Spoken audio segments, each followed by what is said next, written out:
உங்கள் அனைவருக்கும் என் பணிவான வணக்கத்தை முதற்கண் கூறிக்கொள்ளுகிறேன். கிருஷ்ணர் உரிமையாளர்கள்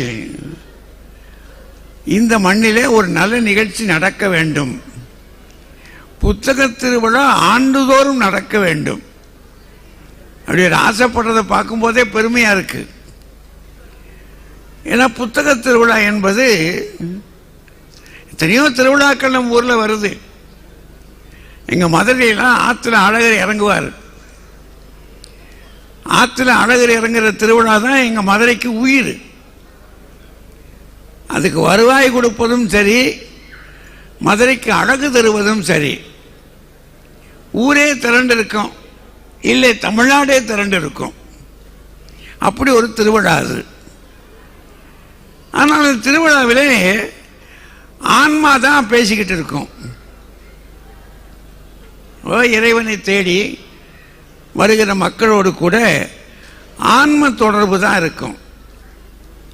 அது ஒரு வகையில் ஞான தொடர்புன்னு சொல்லுவாங்க. அது எத்தனை பேருக்கு வாய்க்கும்னு சொல்ல முடியாது.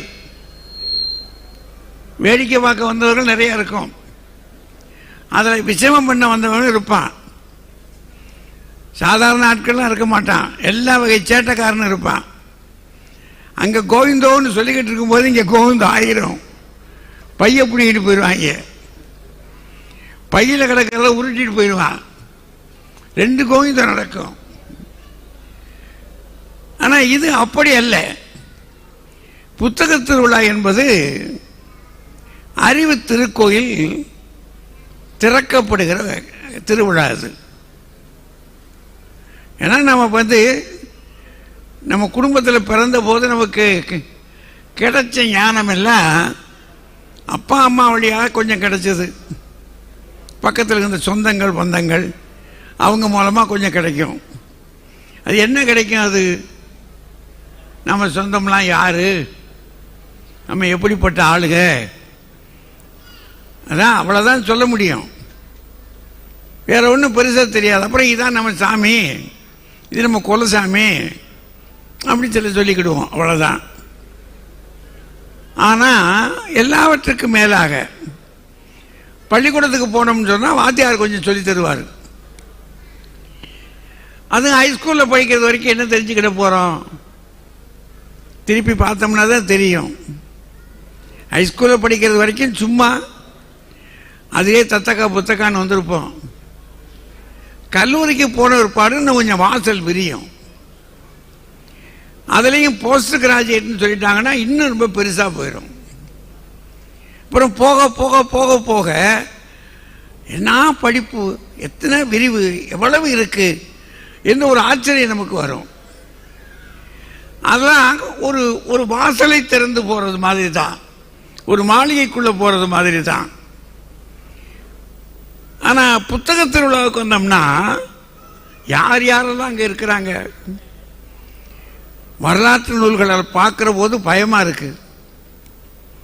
வரலாற்று நூல்கள் எல்லாம் கடந்த காலத்துக்கு நம்ம அழைத்து கொண்டு போவது அது மட்டும்தானே இருக்கு. ஞான நூல்கள், பக்தி நூல்கள், அது நம்ம தேடுகிற ஒரு தேடலுக்கு கிடைக்கக்கூடிய ஞான வழி, அதுவும் அங்கே கிடைக்குது. அது தவிர்த்து இலக்கியம், எத்தனை வகையான இலக்கியம், கதை புத்தகம், புதிதா போன வருஷம் கிடைச்ச புத்தகத்தை விட இந்த வருஷம் புதுசாக கிடைச்சிருக்கு. இப்போ இதெல்லாம் பார்க்க நாம் புதுசாக படிச்சுக்கிறோம். அப்படிப்பட்ட ஒரு புத்தக திருவிழாவை புதிதாக நம்முடைய ஞானத்தை, நம்முடைய அறிவை விரிவு செய்வதற்கு வழிகாட்டுகின்ற ஒரு ஒரு திருக்கோயில் இது. கோயிலுக்கு போனால் கூட சாமியை பார்க்குறோம், அப்புறம் ஒருத்தர் வாங்கி எதையோ ஒன்று போடுறாரு, ஒரு மந்திரம் சொல்கிறாரு, முடிஞ்சு போச்சு. நம்ம ஏதோ பார்த்துட்டு வந்துடுறோம், வணங்கிட்டு வந்துடுறோம். இது அப்படி இல்லை. இங்கே நமக்கும் ஞானத்துக்கு நேரடி தொடர்பு. காசை கொடுக்குறோம், புத்தகத்தை வாங்குகிறோம், நம்ம வீட்டில் உட்காந்து எத்தனை உட்காந்து படிக்கிறோம். படிக்க படிக்க படிக்க படிக்க இதுதானா இதுதானா இவ்வளவு தானா டேப்பா எவ்வளவு இருக்கு என்று நாம் அறிந்து கொள்ளுகிற ஒரு விஷயம். அதை தொடர்ந்து 3வது ஆண்டாக நடத்துறது. அதோடு கூட இல்லாமல் அவர் ஐயா வரவேற்பு இது வாழ்த்துறை சொல்லும்போது சொன்னார் பாருங்க, தொடர்ந்து நடத்தணும். அது பெரிய விஷயம். அது தொடர்ந்து நடத்தணும்னா எவ்வளவு பொருட்செலவு, எத்தனை நாட்கள், என்ன விவகாரம். ஆனாலும் இதை தொடர்ந்து நடத்துவோம் என்று சொல்லுகிறாரை பார்க்கிற போது மகிழ்ச்சியா இருக்கு. அவர்களுக்கெல்லாம் எங்களுடைய ஆசிகள், வாழ்த்துகள். இன்னைக்கு ஒரு தலைப்பு கொடுத்திருக்காங்க, நம் பிள்ளைகளின் வளர்ச்சிக்கும் உயர்வுக்கும் பெரிதும் காரணம் யாரு? ரொம்ப முக்கியமான செய்தி. நம்ம பிள்ளைகள் அது இப்போக்கு இருக்கக்கூடியதில் பிள்ளைகளை பார்க்குற போதே பயமாகவும் இருக்கு. என்ன ஆவான்னு தெரியல. சில பேர் சொல்கிறாங்க, ஏன்னா ஒரு பள்ளிக்கூடத்திலே படிக்க வைக்கிறோம். பள்ளிக்கூடங்களில் கொண்டு போனால் அவன் போட்டுக்கிற சட்டைக்கும் அதுக்கும் பார்த்தா பயங்கரமாக இருக்கு. இந்த பிள்ளைகள் போகிறதுக்கு காசு செலவழித்து பள்ளிக்கூடத்துகளுக்கு போன பிற்பாடு ஒழுங்காக திரும்ப வருவானா, அது வேற சிக்கல். அங்கே போனோடனே வாத்தியார் அவர் என்ன செய்கிறார், அது வேற தகராறு. வாத்தியாருக்கு இவனுக்கும் தகராறு. இதுக்கு இடையில யாராவது நண்பர்களுக்குள்ள தகராறு. பஸ்ஸில் போனால் பஸ்ஸுக்குள்ள அந்த கண்டக்டருக்கு இவங்களுக்கு தகராறு. ஒழுங்கா போயிட்டு வந்துட்டா போதும். மடியில் நெருப்பை கட்டிக்கிட்டு உட்கார்ந்த மாதிரி இருக்குது. இந்த பிள்ளைகளை வளர்க்கிறது இருக்கு பாருங்க, ஒரு பெரிய காரியம்தான். வளர்த்து அதை ஆளாக்கி பெரிய எல்லைக்கு கொண்டு வர்றது. அப்படி வளர்த்து ஆளாக்குவதில் யாருக்கு பெரிய பங்கு இருக்கு? பிள்ளைகளுடைய வளர்ச்சி, அப்புறம் அதனுடைய உயர்வு. 2 விஷயம் சொல்றாங்க. வளர்ச்சி ஒன்று, உயர்வு ஒன்று. பூரா நம்ம ஊரில் தாவரங்கள் இருக்கு. அதை நட்டு வச்சுட்டு தண்ணியை ஊற்றிட்டோம்னா அது பாட்டுக்கு வளர்ந்துருது. என்ன வேற ஒன்று தின்னாமல் பார்த்துக்கிறோம், அவ்வளோதான். விலங்குகள், பறவைகள் கவலை இல்லை. அது வருது, அது போகுது. எங்கே இருந்து எங்கே வருது? சைபீரியாவிலிருந்து நம்ம குமரிமுனைக்கு வருது. ஒவ்வொரு காலத்துக்கு எங்கெங்கே வரும்னு அதுக்கு பாதை தெரிஞ்சிருக்கு. அதுக்கு யாரும் வகுப்பு வச்சு சொல்லிக் கொடுத்துக்கிட்டு இருக்காங்க பள்ளிக்கூடத்தை வச்சு? இல்லை, அதெல்லாம் இயற்கையில் கற்றுக்கிடுச்சு. கூட்டமாக வருது, அதாவது போகுது, உரிய நேரத்துக்கு வருது. ஆனால் நமக்கு அப்படி இல்லை. நம்ம என்ன செய்ய வேண்டியிருக்கு? ஒரு பள்ளிக்கூடம் நடத்த வேண்டியிருக்கு, அதில் பிள்ளைகளை படிக்க வைக்க வேண்டியிருக்கு, ஒவ்வொரு வகையும் சொல்லிக் கொடுக்க வேண்டியிருக்கு. இப்போ இந்த பிள்ளைகள் படிக்க வைக்கணும்,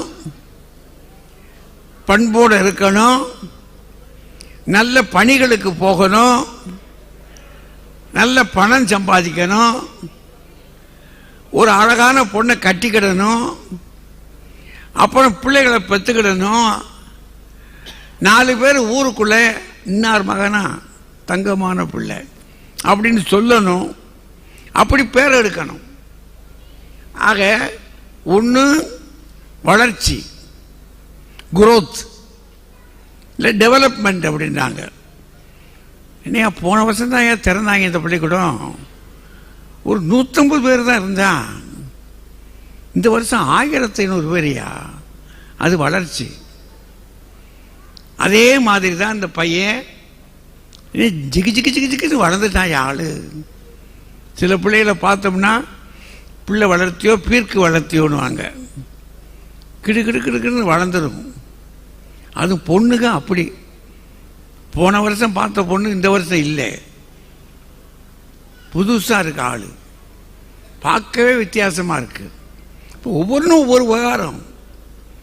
அந்த மாதிரி இருக்கக்கூடிய இந்த உலகத்தில் பிள்ளைகளுடைய வளர்ச்சி எப்படி, அது படிப்பு எப்படி, இன்னைக்கு என்னவா இருக்கிறான், நம்ம போனா வந்தா வாங்க மாமா, வாங்க அண்ணே, வாங்க மச்சான், வாங்க கும்பிடலானா இல்லை, அப்படி பார்த்துட்டு ஆறு இங்கே எதுக்கு வந்தார், அடே நம்ம மச்சான்டா, மச்சான்னா அக்கா என்ன செய்யணுன்ற, போயா எனக்கு படிக்கிறதுக்கு வேலை கிடக்கு அப்படி சொல்கிறானா, இல்லை வந்து உடனே பணிவாக கும்பிட்றானா.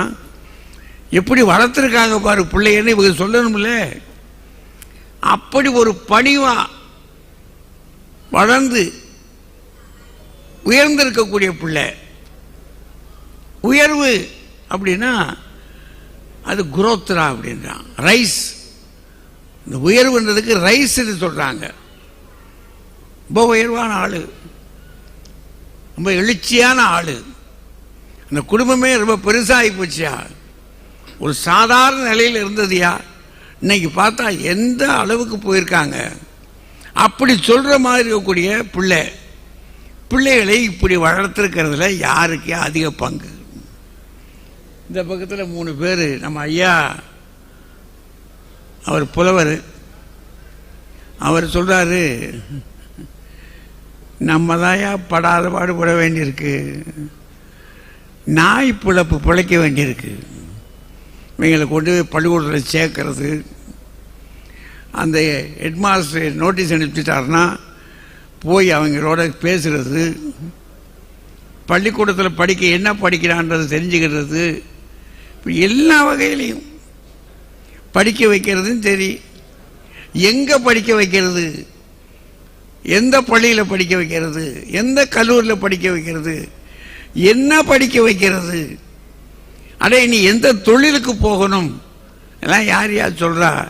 இந்த பொம்பளைகளுக்கு என்னையா தெரியும், ஜவுளி கடையே தெரியும். தீபாவளி எழுந்திரிச்சா தீபாவளி நமக்கு தான் பெரிய வழியாக இருக்குது. அது கடைக்காரர் தினசரி விளம்பரம் போடுறான், பக்கம் பக்கமாக போடுறான். அந்த அம்மா பேப்பர் இப்படி எடுத்து பார்த்தோன்னு நம்மளை பார்க்குது. என்னம்மா அப்படின்னா, நான் எதுக்கு உங்கள்கிட்ட பேசுகிறேன், உங்கள்கிட்ட பேசி என்ன ஆக போகுது அப்படின்னுது. அப்போ இவங்களுக்கு என்னையா தெரியும் அப்படின்றாரு. யாரு? நம்ம ஐயா புலவர். அவர் பக்கத்தில் இருக்காரு பாருங்க, ராஜகுமார். அவரும் சொல்றாரு, ரொம்ப தெளிவான ஆள் அவர். ஒரு புலவரையா சென்னையிலிருந்து இதுக்காக வந்திருக்காரு. அழுத்தமான பேச்சாளர் ராமலிங்க ஐயா, நல்லாசிரியர் விருது பெற்றவர், சாதாரண ஆள் இல்லை. மாநில சர்க்கார்ட்டு மட்டுமில்லை, நடுவர் அரசுகிட்டையும் வாங்கியிருக்காரு. அப்புறம் பார்த்துக்கங்க, நல்ல ஆசிரியர் அவர். அப்படின்னா பிள்ளைகளை எப்படி வளர்த்துருப்பார், அவரே நல்ல ஆசிரியர். அந்த கடைசியில் உட்காந்துருக்காரு பாருங்க ராஜா, அவர் கச்சிதமாக சொல்றாரு, பெண்களுக்கு இதில் அதிக பங்கு இல்லை, ஆண்கள் தான். தந்தை தான் ஏதோ பாடுபட்டு சம்பாதிச்சு எச்ச குடிச்சு. இப்போ இந்த கிறிஸ்து இவங்க இருக்காங்களே, சும்மா சாதாரண வேலையாது, எங்கே போய் தூசியில் போய் நிற்கணும். கிறிஸ்தர் வேலை தானே, தூசியில் போய் நின்று, நானும் போய் நின்றுட்டு திரும்பி வீட்டுக்கு வந்தானா வீட்டுக்கு கஞ்சி ஊற்றுவாங்க நினைக்கிறேங்க. யாரோ வேற ஆள் வந்திருக்காண்டா போயா அப்படின்றாரு. அப்படி இடத்துல வேலை பார்க்குற ஆளுங்க அந்த மாதிரி சொல்றாரு அவர். ஆக இந்த 3 பேரும் தந்தை தான் அப்படின்றாங்க. இந்த பக்கத்தில் நம்ம முனைவர் குரு ஞானாம்பிகா, அவங்க கோயம்புத்தூர் மண்ணிலிருந்து வந்திருக்காங்க. ரொம்ப தெளிவாக சொல்கிறாங்க, ஏயா ஒரு காலத்தில் நடந்த விஷயங்களை வச்சுக்கிட்டு இப்போ சொல்லாதீங்க, உங்களை விட நாங்கள் அதிகமாக சம்பாதிக்கிறோம்ன்றாங்க. அது உண்மைதான். கல்லூரி பேராசிரியர் பல வீடுகளில் ஆண்கள் சம்பாதிக்கிறத விட இப்போ கல்லூரி பேராசிரியர்கள் நிறைய சம்பாதிக்கிறாங்க. அதனால் அவங்க சொல்கிறாங்க, எங்களுக்கு எல்லாம் தெரியும், கல்லூரிகளை பற்றி தெரியும், படிப்பை பற்றி தெரியும். நீ என்ன புஸ்தகம் படிச்சிருக்கோ அந்த புஸ்தகம் நானும் படிச்சிருக்கேன். நீ எந்த துறைக்கு போயிருக்கோ அந்த துறைக்கு நாங்களும் போயிருக்கோம். அதனால் அந்த அம்மா அழுத்தமாக பேசுகிறாங்க.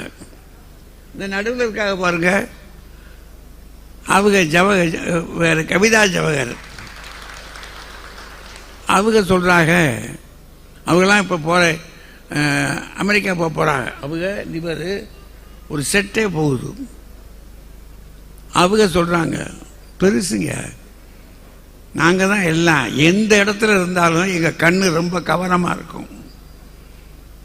பிள்ளைகளை பற்றி ரொம்ப கவனம். பொம்பளை பிள்ளை பற்றி உனக்கு என்னையா தெரியும்? ஏன்னா பையனை பற்றி நினச்சிக்கிட்டு இருக்க. பொம்பளை பிள்ளைய புழுக்க என் பக்கத்தில் தான் இருக்கிறா. வளர்த்து ஆளாக்குறதே நாங்கள் தான். பொம்பளை பிள்ளை மட்டும் இல்லை, பையங்களும் எங்ககிட்ட தான் வந்து நிற்கிறான். அவன் வயசு பெரிய ஆளாக இருந்தாலும் யார் மடியில் படுக்கிறான்? அம்மா மடியில் தான் படுக்கிறான். அப்பா கிட்ட போகிறான், போட போட போட. ஆனால் நாங்கள் தான் என் எல்லான்னு அந்த அம்மா.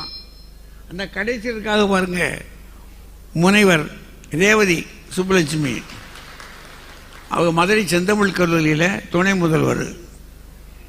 அவங்களும் சொல்கிறாங்க, நாங்கள் தான் எல்லாம். பிள்ளையை வளர்க்கிறது அந்த வளர்ச்சிக்கு மட்டுமல்ல, உயர்வுக்கும் நாங்கள் தான் காரணம்ன்றாரு. இங்கே கொஞ்சம் ஆண்களுடைய எண்ணிக்கை கொஞ்சம் கூடுதல் தான். அதனால் இன்னைக்கு கொஞ்சம் பெண்கள் திண்டாடத்தான் செய்யும். ஏன்னா அவங்க கைதட்டுறதுக்காவது ஆள் வேணும்ல, அதுவும் கஷ்டம்தான். இப்போ இவங்க கைதட்ட வாங்கிடுவாங்க. அந்த விதையெல்லாம் இப்போ சொன்னேன், பொம்பளைகளுக்கு பெண்களுக்குன்னு சொன்னல பாரா. அப்போ போட்டி தான், கடும் போட்டி தான். சரி, மைக் சரியா. அதனால் உங்களுடைய ஒத்துழைப்போட, மைக் இவ்வளோ தான் இருக்குது, ஒத்துழைப்போட இனி நான் நீட்டிக்கிறத விட பிள்ளைகளின் வளர்ச்சிக்கும் உயர்வுக்கும் பெரிதும் காரணம் 10 நிமிஷம் தான். தந்தையே அதான முதல்ல தொடங்குது. தந்தையே அணி முதல்ல தொடங்குது. நம்முடைய ஐயா பெரும்புலவர் அவர் ராமலிங்க ஐயா தொடங்குகிறார். உங்கள் சார்பில் அவரை வந்து தொடங்குமாறு கேட்டுக்கொள்கிறேன்.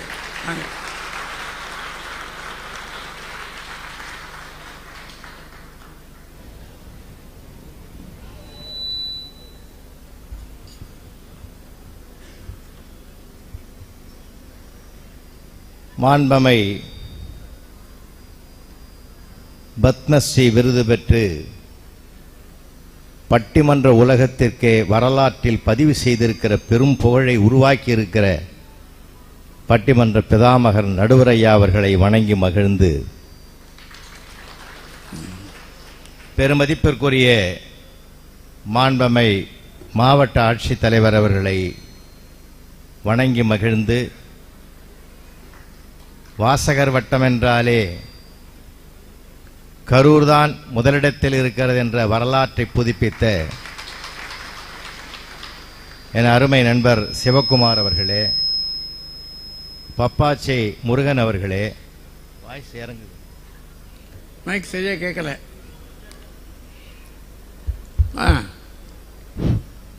சரியா இருக்கா? அது எதுக்கு அதிகமாக தொடாதீங்க. மைக்கு அமையிறதும் மனைவி அமையிறதும் பூர்வ ஜென்ம புண்ணியம். ஏன்னா ஒன்று கேட்கணும், இன்னொன்று கேட்க வைக்கணும். அங்கே எதுவும் கேட்கலன்னு தான் இங்கே வந்தேன். 10 மணி நேரம் பயணம் பண்ணி வந்தது காரணமே அதுதான். அரங்கம் முழுவதும் நிறைந்திருக்கக்கூடிய இலக்கிய சுவஞ்சர் பெருமக்களே, உங்கள் அனைவரையும் வணங்கி மகிழ்ந்து, மெத்த படித்த பேச்சாளர் பெருமக்களுக்கும் என்னுடைய வணக்கத்தை தெரிவித்துக் கொண்டு, ஒரு நல்ல கேள்வி, ஒரு அனுபவபூர்வமான கேள்வி, நம்ம எல்லாருக்கும் தெரிஞ்ச விடைதான். துள்ளி திரியும் அதாங்க இந்த பூரா எடுக்கிறதுனால சிக்கல். சரி சொல்லுங்க, பேசுங்க. துள்ளி திரியும் பருவத்தில்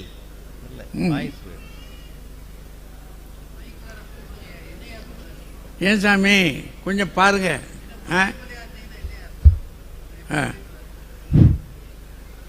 இந்த தொண்டை எழுத்துதுன்னு வச்சுக்கப்பா, நாளைக்கு பேச முடியாது.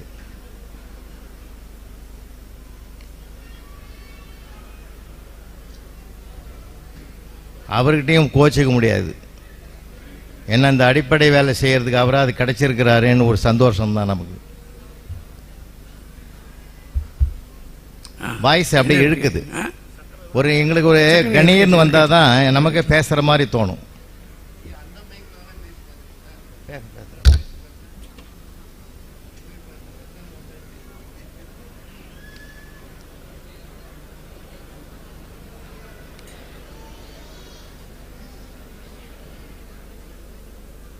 நீங்க பட்டிமன்றம் நடத்திடுவீங்களோ அப்படின்றாரு. சங்கட்டமா இருக்குயா. மைக்கு தான் மாறுமே தவிர தலைப்பு மாறாது.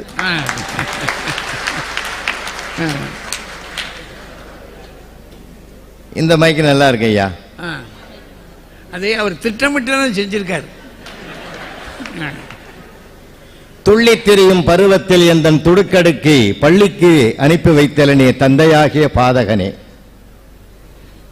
என்ற பாடல் நமக்கு அறிவுறுத்துகிற, நினைவூட்டுகிற செய்தி என்னவென்றால், அது ஒரு ஆண் பிள்ளையாக இருக்கட்டும், பெண் பிள்ளையாக இருக்கட்டும், அதனுடைய கல்வி கொடுத்து அதனுடைய தர உயரத்தையும் வளர்ச்சியையும் உருவாக்கி தருகிற மிகப்பெரிய பொறுப்பும் சிறப்பும் வாய்ந்தவன் தந்தை என்ற ஒருவன் தான் என்பதுதான் அந்த பாடலினுடைய உள்ளடங்கி இருக்கக்கூடிய உயரிய கருத்து. அது கிடைக்காத ஒருவர் தான் அந்த பாடலை எழுதியிருக்கிறார். எவ்வளவு பெரிய சிறப்புக்குரியது என்பதை, ஒரு பிள்ளைகளினுடைய வளர்ச்சிக்கும் உயர்வுக்கும் காரணமாக இருக்கிறவன் தந்தை தான். அந்த காலத்தில் இலக்கிய உலகத்தில் மூழ்கி இருந்தவர்களுக்கு தெரியும், பிள்ளைகளை எல்லாம் செவிலித்தாய் வளர்த்தாள். இன்னைக்கு செல்லு தான் வளர்க்குது. எந்த அம்மாவாவது கிண்ணத்தில் சாதம் போட்டு பாலை ஊற்றி ஒரு வாய் ஊட்டிய வரலாறு உண்டா? செல்ல கையில் கொடுத்துட்டு கிண்ணத்தில் சாதம் போட்டு பாலை ஊற்றி வச்சா அதுவா அள்ளி அள்ளி போடுது. அதுக்கு பால் சோறுன்னு தெரியல, மோர் சோறுன்னு தெரியல. இன்றைய உலகத்தில் அம்மாவுக்கு அந்த கடமையிலிருந்து விலகி இருக்கிறாள். அதனால தாய் ஊட்டி வளர்க்கிற போது உறவுகளை சொல்லிக் கொடுத்து வளர்த்த நிலை இன்றைக்கு இல்லை. அடுத்தது, இன்றைக்கு இருக்கிற பெண்களுடைய உலகமே சீரியல் உலகம்தான். அதில் தான் உலகமே மூழ்கி கிடக்குது. நம்ம ஆளு ஒருத்தன் தான் இன்னும் நிஜமாகிறான். ஏன்னா அவன் சீரியலும் உட்கார்ந்து பார்க்குற வரலாறே கிடையாது. ஏன்னா இங்க இருக்கிற பிரச்சனையே அவனுக்கு பெருசா இருக்கு, அந்த பிரச்சனையை வேற தாங்க முடியணுமா அப்படின்னு அந்த சீரியல் உலகத்துக்கு போறது கிடையாது. நம்மளால எப்பயுமே ரசிப்பாங்க. ரசனை உள்ளவனால் தான் குழந்தைகள் தவறுகளை கூட மன்னித்து அவர்களை உயர்த்துவதற்கு அவன் காரணமா இருப்பான். எப்படின்னா நம்மளுக்கு இருக்கிற ரசனை மாதிரி உலகத்தில் யாருக்கும் இருக்காது சார். தாக்குதலை கூட தாங்குதலாக எடுத்துக்கொள்வான். முந்தா நாள் போய் ஒரு ஆபீஸ்ல லீவு கேட்கிறார் சார் ஒருத்தர். ஈரானுக்கும் இஸ்ரேலுக்கும் சண்டை நடக்குது, எனக்கு 4 நாள் லீவு வேணும்னாரு. மேனேஜர் கேட்டாரு, ஏயா ஈரானுக்கு இஸ்ரேல் நடக்கிற சண்டைக்கும் பெரிய சண்டைக்கும் உனக்கு என்னையா சம்பந்தங்குது, எதுக்கு லீவு கேட்குற? போன வாரம் நான் கேட்டேன், எனக்கும் என் மனைவிக்கும் சண்டையா இருக்குது, ஒரு 2 நாள் லீவு வேணும்னு. சின்ன சின்ன சண்டைக்கெல்லாம் லீவு கேட்காதேன்னு சொன்னீங்க. அதனால்தான் பெரிய சண்டைக்காவது நீங்க லீவு கொடுப்பீங்கன்னு வந்தேன்.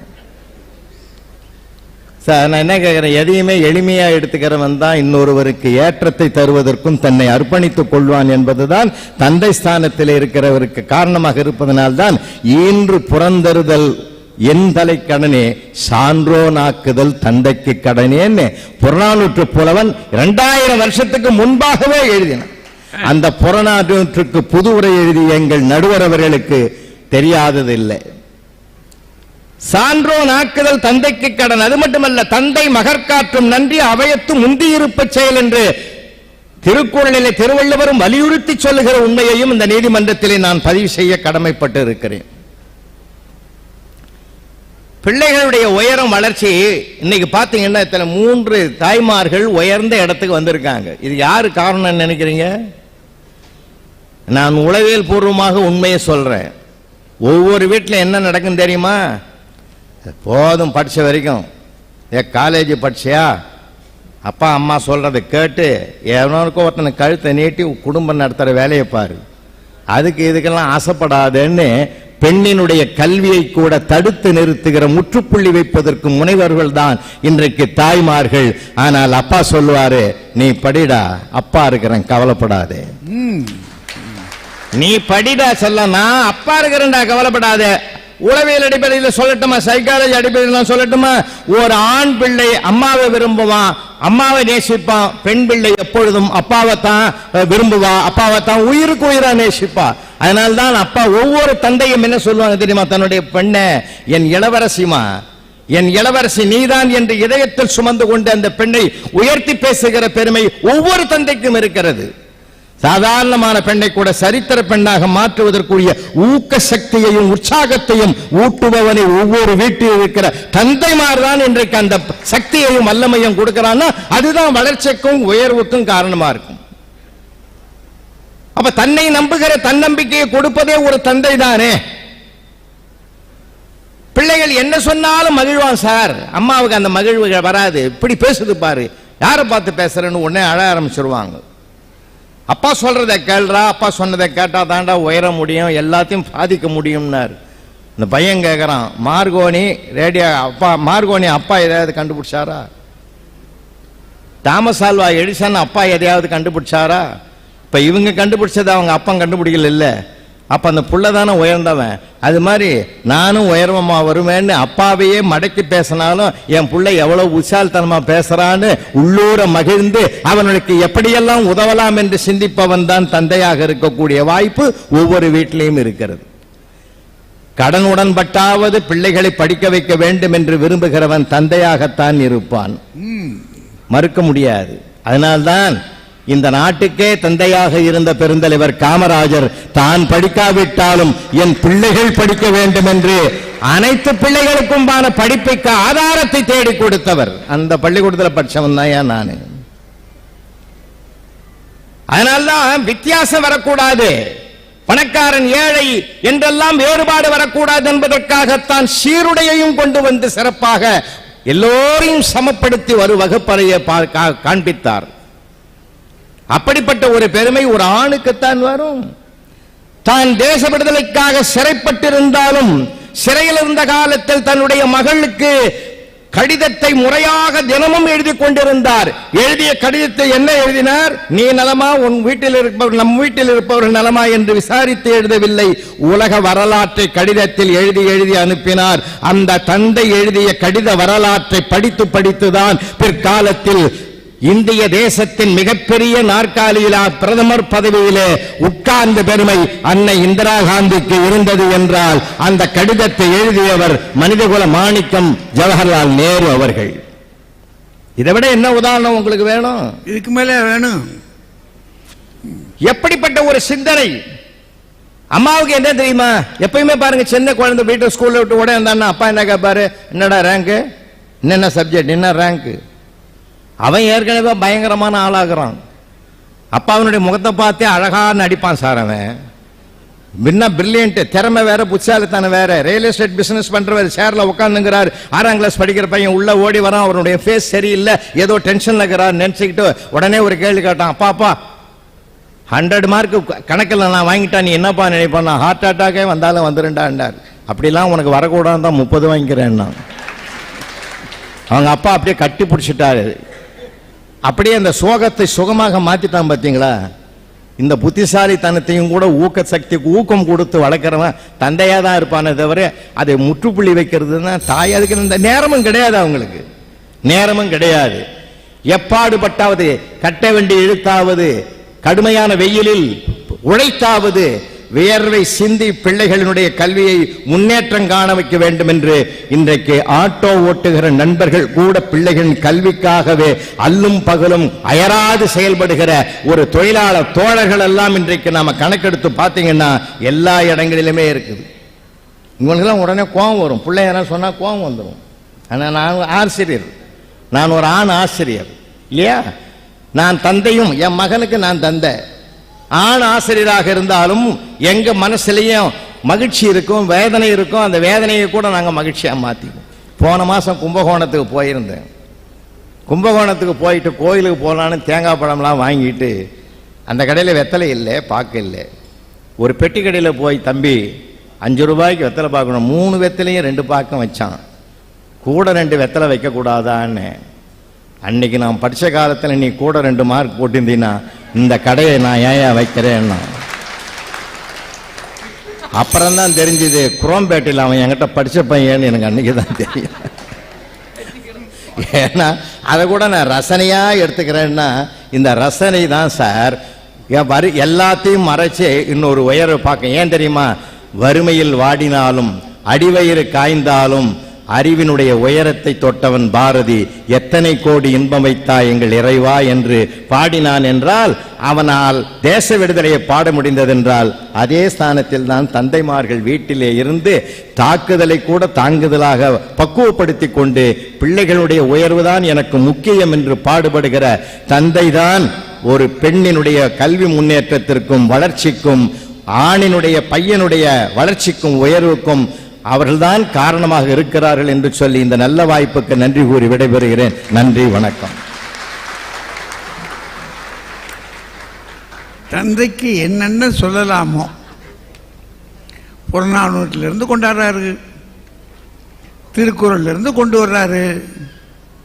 சான்றுகளை கொண்டு வந்து குவிக்கிறது மட்டும் இல்லை, எப்படியெல்லாம் பிள்ளைகளை படிக்க வைக்கிறாங்க, ஆண்களுடைய பங்கு என்னவா இருக்குன்றத அழுத்தம் திருத்தமாக சொல்லியிருக்காரு. ஆனால் கடைசியாக சொன்னார் பாருங்க, இந்த வெத்தலை வாங்க 5 ரூபாய்க்கு வெத்தலை வாங்க போன இடத்துல. ஆனால் அவன் தெளிவாக கண்டுபிடிச்சிருக்கான் வாத்தியாரை. அன்னைக்கு 2 மார்க்கு கூட போட்டிருந்தீங்கன்னா இன்னைக்கு உனக்கு 2-3 வெத்தலை கூட வச்சிருக்கலாம் நான் அப்படின்னு அச்சான் பாருங்க. அப்போ இவரால் பையன் ஃபெயில் ஆகியிருக்கான். இவ்வளோ வருத்தத்தில் இருந்திருப்பான் அந்த பையன். ஆனாலும் கடை வச்சு பழச்சிக்கிட்டான். இவர் போய் அவங்கிட்ட நிற்கிற அளவுக்கு வச்சுட்டான்ல.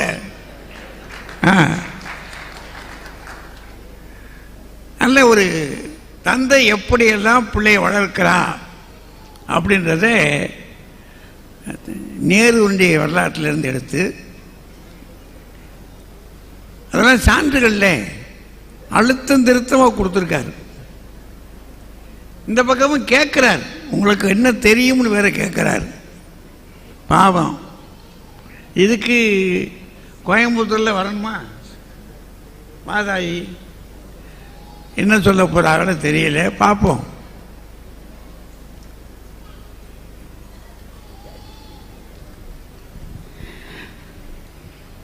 புத்தகத்தின் வரிகளில் கோடு போட்டு படிக்கிறவர்கள் எங்கேயோ இருக்கிற எழுத்தாளர்களுக்கு இங்கிருந்தே கைக்குலுக்கிக் கொண்டிருக்கிறார்கள் என்றார் கவிஞர் நா. முத்துக்குமார் அவர்கள். எழுத்துக்களோடு உணர்வு பூர்வமாக இணைவதோடு அறிவை விரிவு செய்து விசால பார்வையால் இந்த உலகத்தை பார்த்திடும் நோக்கத்திலே நல்லதொரு புத்தக திருவிழாவை ஏற்பாடு செய்து நடத்தி கொண்டிருக்கிற சான்றோர் பெருமக்களே, மதிப்பிற்குரிய மாவட்ட ஆட்சியர் அவர்களே, தங்களுடைய வருகையால் இந்த அவைக்கு பெருமை சேர்த்திருக்கிற பெரியோர்களே, தாய்மார்களே, இளைஞர்களே, குழந்தைகளே, மேடையில் வீற்றிருக்கின்ற அறிஞர் பெருமக்களே, பெருமைக்கும் போற்றுதலுக்கும் உரிய நடுவர் அவர்களே, அனைவருக்கும் என்னுடைய பணிவான வணக்கத்தினை தெரிவித்துக் கொள்கிறேன். புலவர் ஐயா ரொம்ப அழகா வந்து போய் சொல்லிட்டு போனாருங்க. பள்ளிக்கூடத்திலையும் ஒரு பையனை கூட ஒழுங்கா வளர்க்கல, வீட்டில் வளர்த்த பிள்ளை ஏதோ அம்மா புண்ணியத்தால நல்லபடியா வளர்ந்துருக்கு அப்படி சொல்லலையம்மா அவரு. அதையும் அவர் உருப்படியா சொல்லல. சான்றோனாக்குதல் தந்தைக்கு கடனே அப்படின்னாரு. எங்க ஐயன் வள்ளுவன் சொல்லிட்டான், பெண்கள் படிக்காத காலத்திலேயே ஈன்ற பொழுதில் பெரிதுவக்கும் தன் மகனை சான்றோன் என கேட்ட தாய்னு பெத்த நேரத்தை விட பார்த்து பிள்ளைய சந்தோஷப்படுறவ அம்மான்னு சொல்லிட்டான். கடன் பட்டாவது தந்தை தான் படிக்க வைக்க ஆசைப்படுவான்னு சொன்னார்ல ஐயா. கடன் பட்டு படிக்க வச்சா தப்பு இல்லைங்க. இன்னைக்கு நிஜமான வாழ்க்கையில என்ன நடந்துட்டு இருக்கு, கடன் வாங்கியாச்சும் தன்னுடைய வருமானத்துக்கு மீறி பிள்ளை கேட்டானா செல்போன் வாங்கி தரதுக்கு சில அப்பாக்கள் தயாரா இருக்கிறதுனாலதான் பிள்ளைங்க பாதி கெட்டு குட்டிச்சவரா போறாங்க. பிள்ளைங்க ஒரு ஸ்டேஜுக்கு அப்புறம் வளர்றதும் உயர்றதும் அப்புறமா அந்த பிள்ளைய 10 மாசம் சுமந்து பெத்தெடுத்து உண்ணாம உறங்காம தன்னோட உயிரை பணைய வச்சு இந்த மண்ணுக்கு இன்னொரு உயிரா கொண்டு வந்து சேர்க்கிறதே அம்மா தானுங்க. நம்மால் நல்லா ரசிப்பான். ஐயா சொன்னாரு விழுந்து விழுந்து, அப்பா பசிச்சா வாங்கி தருவார், சாப்பாடு வாங்கி தருவாரு. ஆனா பிள்ளைக்கு பசிக்கும்னு பசிக்கிறதுக்கு முன்னாடியே உணர்றவதானுங்க அம்மா. பால் நினைந்தூட்டும் தாயினும் சால பரிந்துன்னு மாணிக்க வாசகர் சொன்னாரு. அந்த உணர்வு அம்மாக்கு தான் எப்பயுமே இருக்கும். கேட்டுக்கங்க, பால் நினைந்து விட்டும் தாயினும் சால பரிந்து. சால பரிந்துன்னு பிள்ளைக்கு பசிக்க முன்னாடியே அம்மாவுக்கு தெரிஞ்சிரும். பிள்ளைக்கு பசிக்க போகுதுங்கிற அந்த ஒரு துடிப்பு, தொப்புள் கொடி பந்தம் அம்மாவுக்கு இருக்கு. அது இயல்பா நடக்கும். இன்னைக்கு பிள்ளைங்க படிப்பெல்லாம் தடை செய்யற இடத்துல அம்மா இருக்காங்கன்னு எப்படி இப்படி சொன்னார்னு தெரியல. எங்க 3 பேரையும் வச்சுக்கிட்டு இன்னைக்கு அம்மா தாங்க அவங்க பட்ட கஷ்டத்தை பிள்ளைங்க படக்கூடாதுன்னு சொல்லி பிள்ளைங்க படிக்கிறதுக்கு முதல்ல காரணமா இருக்கிறதே ஒவ்வொரு வீட்லயும் அம்மா தான். சொல்ல போனா அம்மாவும் இன்னைக்கு வேலைக்கு போறாங்க, பிள்ளைங்களும் நல்லா வரணும்னு நினைக்கிறாங்க. வீட்டுல ஒண்ணும் இல்லைங்க, அப்பாவுக்கு வெளியில போயிட்டாருன்னா வேலைக்கு போயிட்டாருன்னா பெருசா வீட்டு ஞாபகம் வரவே வராது. பொய் சொல்லாம பேசணும், பொய் சொல்லாம பேசணும். எத்தனை ஆண்களுக்கு வெளியில போயிட்டா வீட்டையே நினைச்சிட்டு இருப்பாங்க. ஆனா அம்மாக்களுக்கு வெளியில போனாலும் பிள்ளைங்க ஞாபகம் தான். சனி ஞாயிறு லீவு, பையன் நாளைக்கு பூரி கேட்டான், அந்த வாரம் முழுக்க கேட்டுட்டு இருக்கான், நாளைக்கு காலையிலயாச்சும் போட்டு கொடுக்கணும். பிள்ளைக்கு தீபாவளிக்கு ட்ரெஸ் வாங்கியாச்சு, தையல் கடையில கூட்டிட்டு போய் பத்திரமா நல்லபடியா வாங்கி கொடுக்கணும். மாமியாருக்கு வீட்டுல உடம்பு சரியில்லை, டாக்டர்கிட்ட கூட்டிட்டு போறதுக்கு நேரம் இல்லை, அவங்கள பத்திரமா கூட்டிட்டு போகணும். மாமியாருக்கே அம்மா ரோல் மருமக தான் பண்ணிட்டு இருப்பா. வீட்டுல வயசான பெண் ஒரு பெரியவங்க இருந்தாங்கன்னா அவங்களுக்கே அம்மா ரோல் பண்றவங்க இந்த பெண்ணாதான் இருப்பா. இப்படி ஒன்னையும் பார்த்து பார்த்து பார்த்து ஒன்னும் இல்லைங்க. பிள்ளைக்கு உடம்பு சரியில்லைன்னா லீவ் போட்டுட்டு இருக்கிறது யாரு, அம்மாவா அப்பாவா? அவர் ஆபீஸ் போயிருவாரு, ஒன்னும் இருக்காது. அங்க போய் ஒரு ஒண்ணு வெட்டி முறிக்க போறதெல்லாம் இல்ல, ஆனா லீவ் போட மாட்டாரு. பிள்ளைக்கு பள்ளிக்கூடத்துல பேரண்ட் மீட்டிங்னு வச்சுக்கோங்க, அந்த 30 மார்க் அதெல்லாம் சொன்னார் பாருங்க. அந்த 30 மார்க் வாங்கினது வேற யாரும் இல்லைங்க, நம்ம புலவர் ஐயா தான். அப்பாவை தாஜா பண்ணதா ஒரு கதை சொன்னாரு பாருங்க. அந்த மாதிரி ஒரு புள்ள வாங்கினானா அப்பாக்கள்லாம் யாரும் ஸ்கூலுக்கு போய் பேரண்ட் மீட்டிங் போறது இல்ல, நைஸா அம்மாவை அமுச்சு விட்டுறது. எல்லாத்துக்கும் போய் நிக்கிறது அம்மா தான். ஒரு விஷயத்தை இந்த இடத்துல சொல்லியே ஆகணும். எதிரணியில இருக்கிற ஆண்கள் தப்பா நினைச்சுக்கிட்டா கூட பரவாயில்ல, சில வீடுகள்ல பையங்க கெட்டு போறதுக்கு காரணமா கூட அப்பாக்கள் இருக்காங்கய்யா. ஏன்னா பிள்ளைக்கு 10 வயசுல அவங்க அப்பா தான் ரோல் மாடல். அப்பா தலை சீவர மாதிரியே சீவுவான், அப்பா போடுற சட்டை மாதிரியே எனக்கு வேணுமா, அப்பா பைக் ஓட்டுற மாதிரியே வேணும்னு சொல்லி ஆசைப்படுற பையன் 15 வயசுல அப்பா பண்றதெல்லாம் நான் பண்ணா என்ன தப்புன்னு கேட்கும் போது அங்க பிரச்சனை வருதுங்க. இல்லாத பழக்கங்கள் எல்லாம் பழகிறதுக்கு காரணமா இருக்கிறது அப்பாக்கள் சில வீடுகள்ல இருக்கு. அப்படி என்ன தப்பு செய்யறாரு அப்பா? அப்பா எல்லா பழக்கத்தையும் பழகிட்டு வந்து அதை பார்த்து என்ன தப்புன்னு நினைச்சு பையனும் பழகிறான். அப்படிப்பட்ட பையனை கூட, ஊர் சுத்துற பையனை கூட தனியா இருக்கும்போது கண்டிச்சு 4 பேர் இருக்கும்போது பிள்ளைய டே விடுறா, ஆணி போய் ஆடி போய் ஆவணி வந்தா டாப்ல வருவேன்னு அவளை ஃபுல் கியர் போட்டு தூக்கி விடுறது அம்மா தானுங்க. அப்பாக்கள் எத்தனையோ வீடுகள்ல இது நடக்குது. பெண் பிள்ளைங்கள ஐயா சொன்னார் பாத்தீங்களா, அப்பாக்களுக்கு பெண் பிள்ளைகள் தான் உயிர். உண்மைதான், ஒத்துக்கிறேன். ஆனா ஒரு 2 இடத்துல எந்த பெண்ணுமே மறுக்க முடியாத 2 இடங்கள் இருக்குங்க. ஒவ்வொரு வீட்லயுமே ஒரு பொம்பளை பிள்ளை பெரிய மனுஷி ஆகிற நேரத்திலையும், அந்த மகப்பேறு காலம் இருக்குல்ல, குழந்தை பெற நேரத்திலையும் அந்த பிள்ளை கைய பிடிச்சு கவலைப்படாதடா, கொஞ்சம் பொறுத்துக்கோடா, கவலைப்படாதடான்னு சொல்லி அந்த பிள்ளையோட ஒட்டுமொத்த வலியையும் உள்வாங்கிக் கொள்ளக்கூடிய அந்த பொறுமை அம்மாக்கு தானங்க வரும். அப்பாவுடைய ரோலை கூட அம்மா சரி செஞ்சிருவாங்க.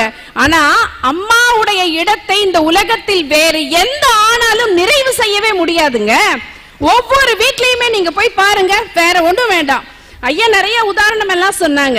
இன்னைக்கு கிராண்ட் மாஸ்டர்னு இந்தியாவுடைய புகழை எங்கேயோ உயரத்துல கொண்டு போயிருக்கிற பிரக்ஞானந்தா, வைஷாலி, அந்த 2 பிள்ளைங்களும் ஒரு வீட்லயே மணிமணியான முத்துக்களா இருக்காங்க இல்லையா?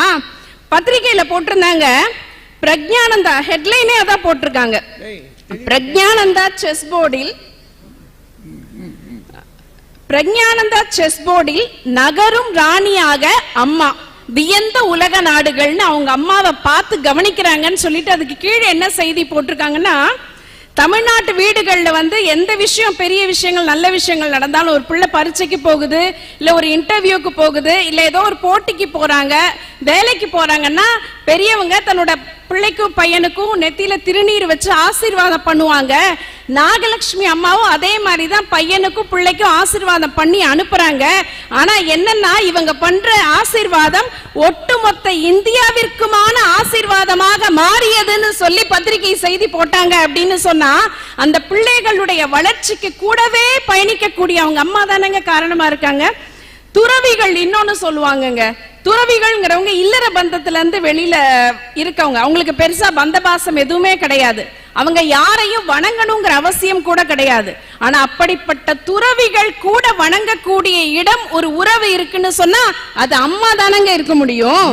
அம்மாவை பார்த்தா அம்மாவினுடைய இறுதி சடங்கிலே மட்டும் துறவிகள் கலந்து கொள்ளலாம்ங்கிற மாதிரி இருந்ததுனாலதான் பட்டினத்தார் ஆதிசங்கரும் அந்த கடைசி நேரம் அவங்க அம்மாவுடைய அந்த மரணப்படுக்கையில போய் நின்னாங்க. அப்படின்னு சொல்லும் பொழுது, தாய்மை அப்படிங்கிறது, குழந்தை என்பது கடவுள் தந்த பரிசு அப்படின்னா, அவர் தாய் என்பவள் ஏமா அவர் துறவியானதுக்கு அவங்க அம்மா காரணமா, அவங்க அப்பா காரணமா? அவங்க அந்த பூமியில அவதாரம் பண்ணும் போதே அப்படி ஒரு அமைப்பு இருக்குதுங்க ஐயா. ஆனாலும் அந்த இதெல்லாம் தாண்டி ஒரு மனித உறவோடு அவங்களுக்கு ஒரு பந்தம் இருக்கு அப்படின்னு சொன்னா, அந்த தொப்புள் கொடி உறவோடு அவங்களுடைய கடைசி வரைக்கும் இணையலான ஒரு இடம் கொடுத்திருக்காங்க. அப்படின்னா இந்த தாய்மைங்கிற உறவு எவ்வளவு பெரிய விஷயம். குழந்தை என்பது கடவுள் தந்த பரிசு, தாய் என்பவள் பரிசாகவே வந்த கடவுள் அப்படின்னு சொன்னாங்க. எல்லாத்தையும் நடுத்தர வயசு கடந்திருக்கிற பெரியவங்க கிட்ட கேட்கிறேன், இங்க இருக்கக்கூடிய பெரியவங்கள்ட்ட கேட்கிறேன், எதிரணியில இருக்கவங்க கிட்ட, இப்ப ஒரு வயசு கடந்த பிறகு நம்ம காசு சேர்த்துறோம், பணம் சேர்த்துறோம், நிறைய பேங்க்ல பணம் வச்சிருக்கோம், நகை வச்சிருக்கோம், பொருள் வச்சிருக்கோம், எல்லாமே வச்சிருக்கோங்க. இதெல்லாம் உங்களுக்கு மனசு நிறைவா, இதெல்லாம் ஒரு சொத்தா அப்படின்னு கேட்டா, இதெல்லாம் ஒரு வளர்ச்சியான்னு கேட்டா நிச்சயமா கிடையாது. மனசு தளர்ந்து போகும்போது, ஒரு பெரிய வலியில இருக்கும்போது, சுமையா இருக்கும்போது, பக்கத்துல தட்டி கொடுக்கிறதுக்கு ஒரு தாயினுடைய மடி கிடைச்சதுன்னா அதுதான் உண்மையான சொத்து என்று எல்லாருமே ஒத்துக்க முடியும், இதை மறுக்க முடியாது என்கிற காரணத்தினால், பிறந்த குழந்தையில இருந்து கடைசி வரைக்கும் இந்த மண்ணிலே பிறந்த ஒவ்வொரு உயிருக்கும் தந்தை என்பது முக்கியமான உறவாக இருந்தாலும், தொப்புள் கொடியோடு தொடர்புள்ள தாய் என்கிற உறவே மகத்துவமான உறவு என்று சொல்லி நல்ல வாய்ப்பிற்கு நன்றி பாராட்டி விடைபெறுகிறேன். நன்றி, வணக்கம்.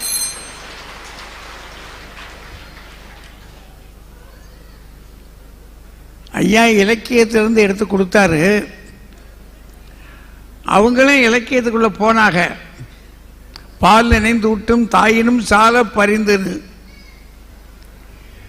அதோட கூட முன்னாடி காலத்தில் இருந்த நிலைமை வேற, இப்ப இருக்க நிலைமை வேற, நாங்களும் படிச்சிருக்கோம் அப்படின்ற அழுத்தம் திருத்தமாக சொல்லி, எங்களால தான் பிள்ளைகள்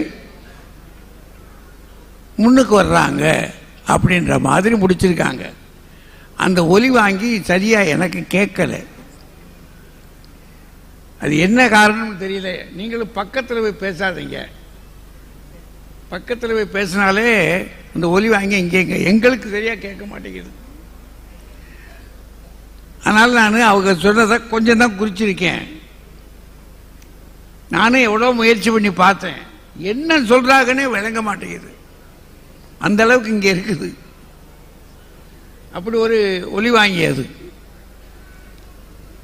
சரி, ஆனால் வாதம் வச்சிருக்கிறது நீங்க கேட்டிருக்கீங்க, கேட்டதுனால தான் அமைதியாக உட்கார்ந்துருக்கீங்க. ஒன்னே ஒன்று எனக்கு சந்தேகம் எப்போ வந்துச்சுன்னா, சாமியார் ஆயிட்டாங்க பாருங்க, யாரை கண்டு வெறுத்து ஓடினாங்கன்றதான் நமக்கு தெரியல.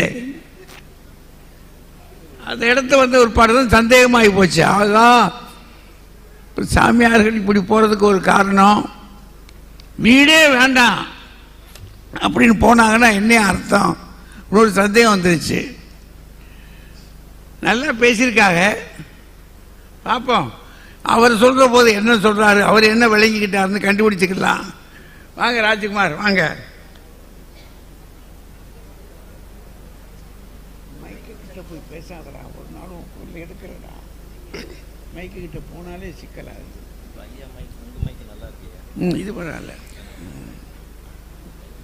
பட்டிமன்றங்களின் ஞானபீடமாக வீற்றிருக்கின்ற பத்மஸ்ரீ தமிழறிஞர் ஐயா அவர்களே, பட்டிமன்ற அறிஞர் பெருமக்களே, கரூர் புத்தக திருவிழாவை மிகச்சிறப்பாக நடத்தி மகிழ்ந்து கொண்டிருக்கின்ற மாவட்ட ஆட்சித்தலைவர் உள்ளிட்ட மாவட்ட நிர்வாகத்தை சார்ந்த அதிகாரிகளே, தொழிலதிபர்களே, தமிழ் கேட்க வருகை தந்திருக்கின்ற என் தமிழ் சொந்தங்களே, நின்று கொண்டு கேட்டு ரசித்துக் கொண்டிருக்கின்ற தமிழ் சொந்தங்களே, உங்கள் அனைவருக்கும் அன்பின் வணக்கம்.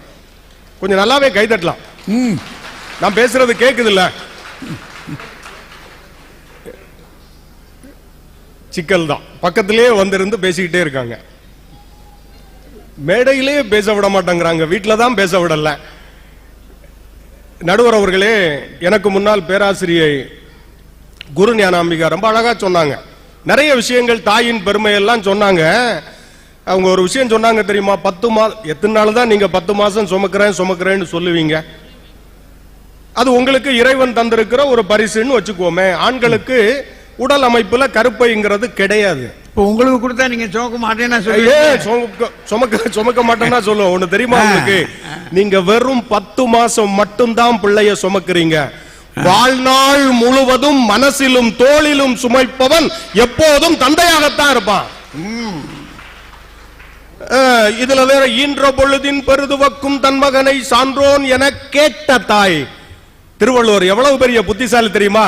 அவரும் அப்பாதான், திருவள்ளுவரும் அப்பாதான். அதனால்தான் சொன்னார், சான்றோன் என ஆக்கிய தாயின்னு சொல்லல, உருவாக்கிய தாயின்னு சொல்லல, கேட்ட தாயின்னு சொல்லி இருக்கு. அப்படின்னா என்ன அர்த்தம்? ஒரு பிள்ளைய சான்றோனாக உயர்ந்தவனாக உருவாக்குவது தந்தை, அதை மற்றவர்கள் சொல்லுவதை கேட்டு தாய் சந்தோஷப்படுவாங்கிறத அர்த்தம். நாங்கள் உணவு கொடுக்கிறோம், நாங்கள் சமைக்கிறோம். நீங்க சமைக்கிற லட்சணம் தான் தெரியுது இல்ல? ஊர் முழுக்க ஹோட்டல்ஸ் ஏன் திறந்து வச்சிருக்காங்க? ஆன்லைன்ல ஆர்டர் பண்ணி நாங்க சந்தோஷமா ஏன் சாப்பிடுறோம்? நீங்க சரியா சமைச்சிருந்தா நாங்க அப்படி சாப்பிடுவோமா? ஒன்னும் கிடையாது. இதெல்லாம் ஒண்ணும் இல்ல.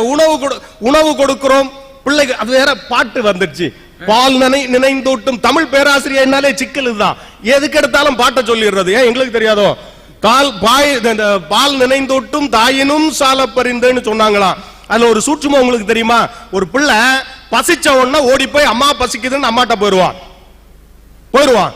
சாப்பிட்டு முடிச்சதும் அப்பாடா சொல்லுவானா இல்லையா? அப்படின்னா என்ன அர்த்தம்னா, பசி கண்ணை மறைச்சிரும். பசியோட வரும்போது அம்மா சாப்பாடு போடுவாங்க. பசி வயிறு நிறைஞ்ச பிறகு பசியோட இருக்கும் போது புத்தி வேலை செய்யாது, அறிவு வேலை செய்யாது. வயிறு நிறைஞ்ச பிறகு யோசிச்சு பார்க்கலாம், ஆகா அம்மா இதை சமைச்சு போடுறதுக்கு காரணம் எங்க அப்பா காட்டுலயும் வயல்லையும் உழைக்கிறது தான் காரணம்னு சொல்லி இந்த சாப்பாட்டுக்கு காரணம் எங்க அப்பாடா அப்படிம்பா. அதுதான் அப்பாடான்றானோ? அவங்க ஒரு ஆண் சிந்தக்கூடிய வியர்வை உப்பாக இருக்கலாம், அதுதான் அந்த குடும்பத்தை இனிப்பாக மாற்றுகிறது. பிள்ளையுடைய வளர்ச்சியை எல்லாம் சொல்றேன். இதுல வேற பேரண்ட்ஸ் மீட்டிங்க்கு வருவது யார்? அம்மா. நான் ஒரு ஆசிரியரா சொல்றேன், ஆசிரியர்கள் கூட இருப்பீங்க. எப்பவுமே பையன் தப்பு பண்ணா ஆசிரியர்கள் என்ன சொல்லுவோம்னா, அப்பாவை கூட்டிட்டு வான்னு. இந்த சேட்டை பிடிச்சப்போ என்ன செய்வான்? அம்மாவை கூட்டிட்டு வருவான். அம்மாவை கூட்டிட்டு வந்து பையன் அம்மா தானே வீட்டுல இருக்கணும். அம்மா வீட்டுல இருக்கிறது இல்லைங்க, அப்பா வீட்டுல இருந்தாலும் நாங்க இதுக்காக தான் சனிக்கிழமை பேரண்ட்ஸ் மீட்டிங் வைப்போம். அப்பாவுக்கு லீவா இருக்கும் வந்துடட்டும். இல்ல லீவு நாட்கள் அதெல்லாம் கூட்டு வர மாட்டான், சொல்லவே மாட்டான். என்ன பண்ணுவோம்? அம்மாவை கூட்டிட்டு வந்து அம்மாட்ட சொல்லுவோம், பையன் இப்படி தப்பு பண்றான். என் பிள்ளை தப்பு பண்ண மாட்டானே, உலகத்திலேயே உத்தமன்னா என் பையன் தானே இருப்பான். சார் நீங்க தப்பு பண்றீங்க சார், நீங்க சரியில்லை, உங்க பள்ளிக்கூடம் சரி சொல்லிடுவாங்க கடைசி வரை. அதுல வேடிக்கை என்ன தெரியுமா?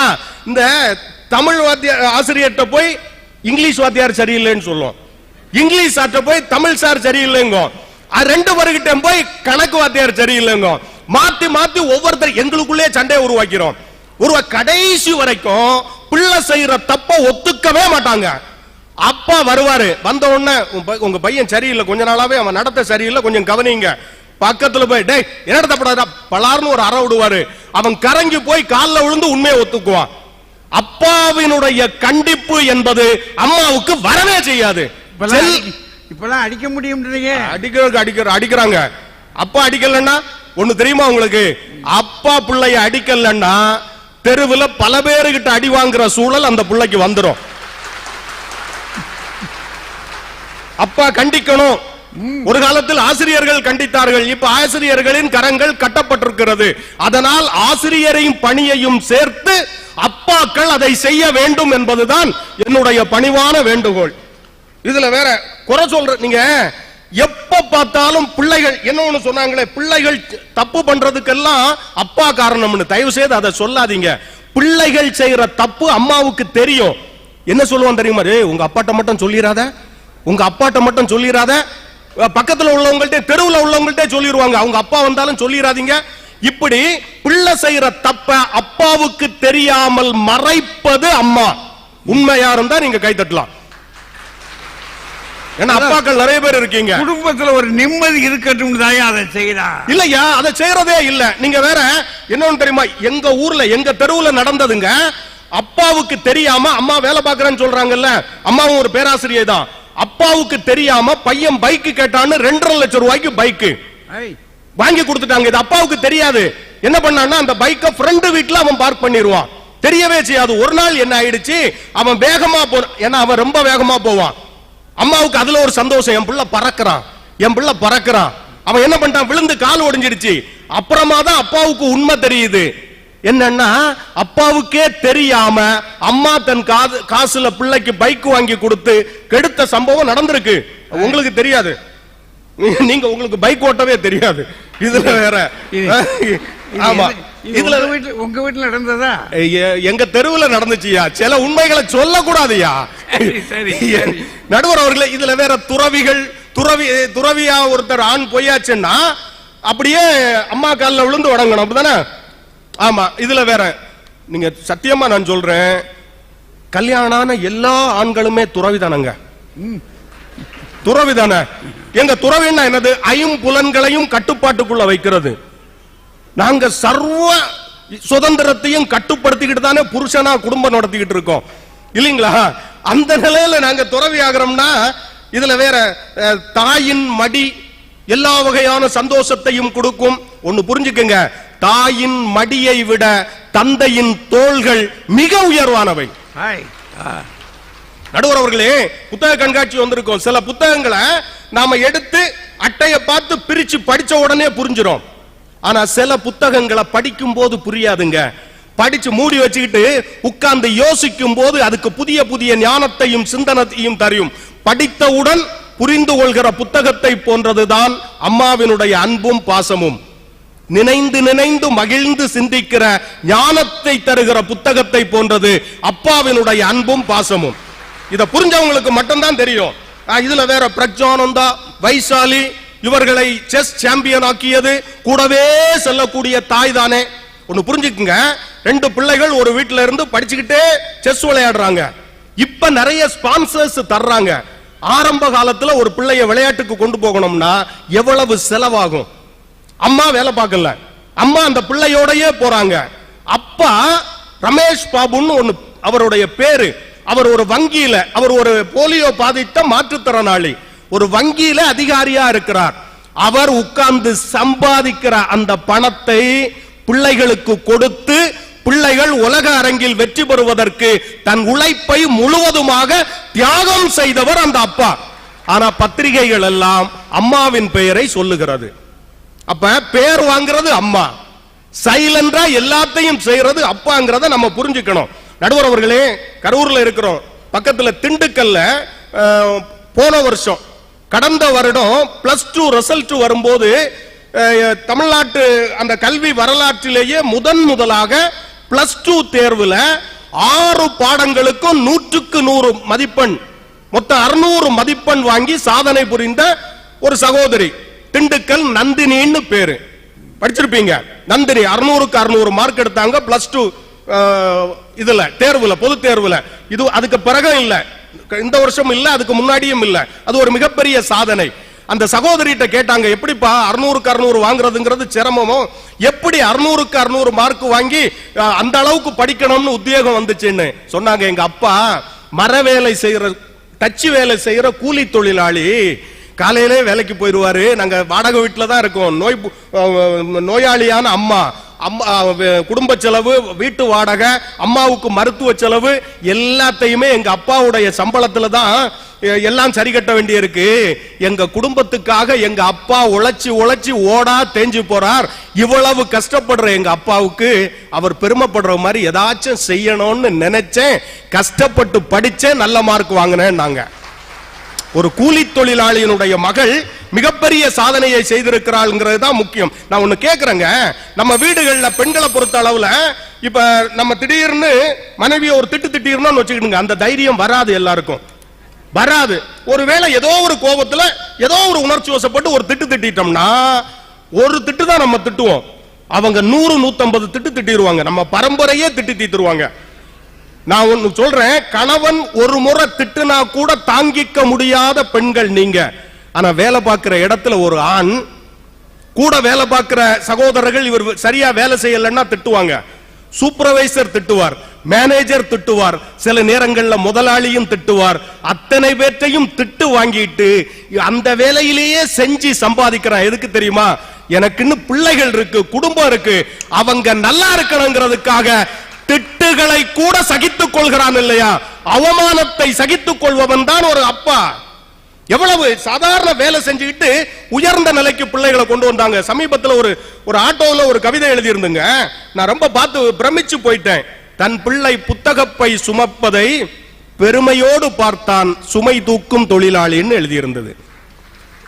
எங்க எவ்வளவு பெரிய கஷ்டங்கள். அதாவது ஒரு அப்பா என்ன நினைப்பாரு, தான் சாப்பிடுறதை விட நல்ல சாப்பாடு தன் பிள்ளைக்கு சாப்பிடணும், தான் உடுத்துற ஆடையை விட நல்ல ஆடை என் பிள்ளை உடுத்தணும், தான் போட்டிருக்க செருப்பை விட நல்ல செருப்பு என் பிள்ளை போடணும். அதே மாதிரி நான் ஒரு ஓட்ட சைக்கிள் வச்சிருப்பேன், என் பிள்ளை அதை விட உயர்ந்த வாகனம் வச்சு, தன்னை விட தன் பிள்ளை உயரணும் நினைப்பார். எங்க பள்ளிக்கூடத்திலையும் கல்லூரியிலையும் சேர்க்கறதுக்கு ஃபீஸ் கட்டுறதுக்கு அந்த அப்பா எத்தனை பேருக்கிட்ட கையேந்தி நிற்பாங்க.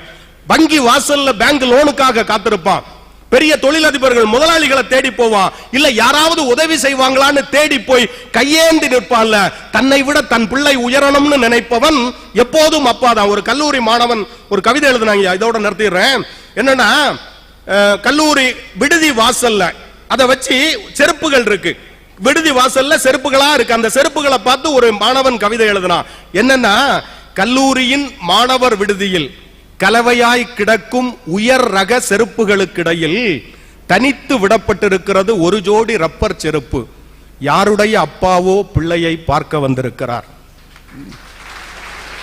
அவர் அப்பாவின் செருப்பில் பல கிழிசல்கள் தைத்திருப்பார். தன் பிள்ளை உயர்ந்த ஷூஸ் போட்டு உயர்ந்த நிலைக்கு வர வேண்டும் என்ப ஒரு நினைப்பவன் தான் அப்பா. நான் எப்படி நிறைவு பண்றேன், அம்மா எப்போதும் பிள்ளைகளோடு இருப்பார், அப்பா எப்போதும் பிள்ளைகளுக்காகவே உழைப்பார். மெழுகுவர்த்தி பார்த்திருக்கீங்கன்னா தெரியும், அந்த மெழுகுவர்த்தி எரியும் போது மெழுகு உருகிறது நம்ம கண்ணுக்கு தெரியும். அந்த மெழுகுக்குள்ளால ஒரு திரி இருக்கும் பாருங்க, மெழுகு உருகும், அந்த திரி எரியும். உருகிற மெழுக நம்ம அடுத்தது எதுக்காவது பயன்படுத்தலாம். ஆனால் அந்த திரி என்பது கரைந்து எரிந்து காணாமல் போகும். மெழுகு என்பது அம்மா, திரி என்பது எப்போதும் அப்பா. தன்னை தியாகம் செய்பவன் அப்பா. வாய்ப்புக்கு நன்றி, வணக்கம். என்னையா என்ன உருக்கமா பேசியிருக்காருயா. மெழுகு அம்மா, திரிதான் அப்பா. அவர் எரிந்து ஒண்ணுமில்லாம போயிடார். மெழுகையாவது நம்ம திரும்ப எடுத்து பயன்படுத்திக்கலாம்ன்றாரு. அது மட்டும் இல்லை, அந்த கல்லூரி வாசல்ல கிடந்திருக்கு பாருங்க அத்தனை செருப்பு, அதுல ஒரு சோடி செருப்பு தான் ரொம்ப மோசமாக இருந்திருக்கு. அதுதான் ஆச்சரியம். அப்பனா அந்த கல்லூரியில் பணக்காரங்களா படிச்சிருக்காங்க. ஒரு சோடி செருப்பு அந்த கல்லூரியில் தன்னுடைய பிள்ளையை கொண்டு படிக்க வச்சிருக்காங்கன்னா இப்போ எப்படி இருந்திருக்கும், அவர் எவ்வளவு கஷ்டப்பட்டிருப்பார். சுமை தூக்கும் தொழிலாளி, அவனை பற்றி சொல்றாரு. எப்படிப்பட்ட மக்கள் எல்லாம் இன்றைக்கு பிள்ளைகளை படிக்க வைக்கிறாங்க. அதில் திண்டுக்கல்ல இருக்கக்கூடிய நந்தினி அந்த பொண்ணு எப்படி படிக்க வச்சிரு? யாரால படிச்சிச்சு? யாரை நினைத்து படிச்சிச்சு? அருமையா சொல்லியிருக்காரு. இவ்வளவு சொன்ன பிற்பாடு இதுகளுக்கு ஏதாவது விளங்கவா போகுது? கஷ்டம்தான். சிரிக்குதுங்க. வாங்க கவிதா, வாங்கம்மா.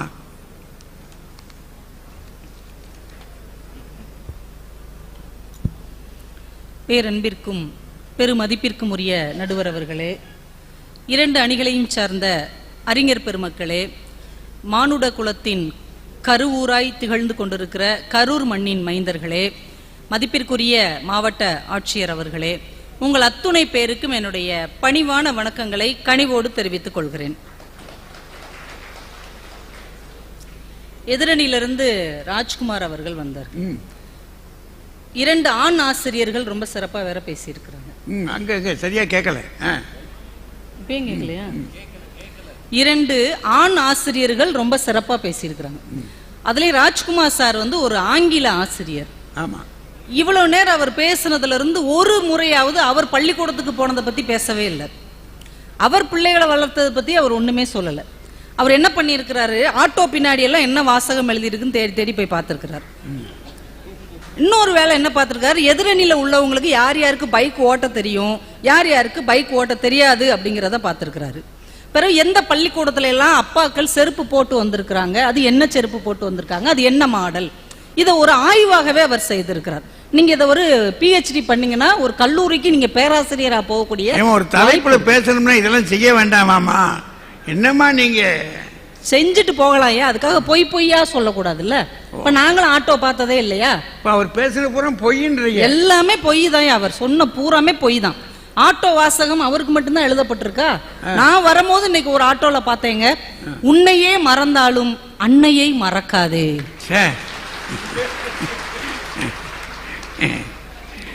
நீங்க பாக்குற ஆட்டோலாம் இப்படி இருக்கு. உங்களுக்கு ஒரு ஆட்டோ இருந்தா எங்களுக்கு ஒரு ஆட்டோ இருக்காதா? அதானே இருக்குயா. அவருக்கு ஒரு பாஷானா எங்களுக்கு ஒரு மாணிக்கம் இருக்கத்தானே செய்வார். இதுல செருப்பே போடாம அப்பா வந்து ஒரு ரப்பர் செருப்பு பார்த்தாங்க. நிறைய ஸ்கூல்ல அம்மாக்கள் வந்திருப்பாங்க பிள்ளைகளை பார்க்க, ஆனா வாசல்ல ரப்பர் செருப்பு இருக்காது, எந்த செருப்பு இருக்காது. ஏன்னா தான் செருப்பு கூட போடாமல் தன் பிள்ளைகளுக்கு செலவழிக்கிற அம்மாக்களும் இன்றைக்கு வாழ்ந்து கொண்டிருக்கிறார்கள். அது வெளியில செருப்பு இல்லாதனால ராஜ்குமார் சாருக்கு தெரியல. இனிமே நீங்க ஸ்கூலுக்குள்ள போய் யார் யார் செருப்பு போட்டிருக்காங்க போடலை என்பதையும் நீங்கள் ஆராய்ச்சி செய்தால் நல்லது. இதுல எங்க அணி தலைவி அம்பிகா அவர்களை பார்த்து சொல்றார், உங்களுக்கு பைக் ஓட்ட தெரியாது, நீங்க பாத்தீங்களா? நீங்க 1 கோடி பே அப்படின்னு அந்த அம்மா சொன்ன மாதிரி நீ பாத்தியா அப்படின்னு கேட்பாங்களே. நீங்க பாத்தீங்களா? அவங்க கார் ஓட்டிட்டு போறாங்க. கல்லூரிக்கு கார் ஓட்டிட்டு போற ஒரு பேராசிரியை பார்த்து உங்களுக்கு பைக் ஓட்ட தெரியாது. இதுல இருந்து என்ன தெரியுது? அப்பாவுக்கு ஒண்ணுமே தெரியாது. அப்பா உழைப்பாரு, வேலைக்கு போவாரு, சம்பாதிப்பாரு, அதோட அவர் கடமை முடிந்து விடுகிறது. பிள்ளைகளுக்கு அப்படி சொல்லலைங்க. அப்படிலாம் அப்பாவை நம்ம சொல்ல ஒண்ணுமே தெரியலன்னா அப்ப என்ன அப்பா அர்த்தம்? வீட்டுல நடப்பதை பத்தி அப்பாவுக்கு தெரியலங்க. அவங்க சொன்னாங்க, நந்தினி 600க்கு 600 மார்க் எடுத்தாங்க. அவங்க அப்பா கூலி வேலை செய்யறாங்க, காலையிலே வேலைக்கு போயிருவாரு, இரவு தான் திரும்பி வருவார். அப்ப அந்த 24 மணி நேரத்திலே ஒரு நோயாளி தாய் தான் தன் பிள்ளையை வளர்த்து இவ்வளவு வசதிகளையும் அந்த சின்ன வீட்டுக்குள் செய்திருக்கிறாள் என்பதுதான் அவர் சொல்லாத உண்மை. அதனாலதான் சொன்னது பொய்ன்னு, சொல்லாததுதான் உண்மை. நம்ம அதை தாங்க பார்க்கணும். பிரக்ஞானந்தாவை பத்தி சொன்னாரு. ஒரு அழகான ஒரு புகைப்படம் போட்டிருந்தாங்கய்யா.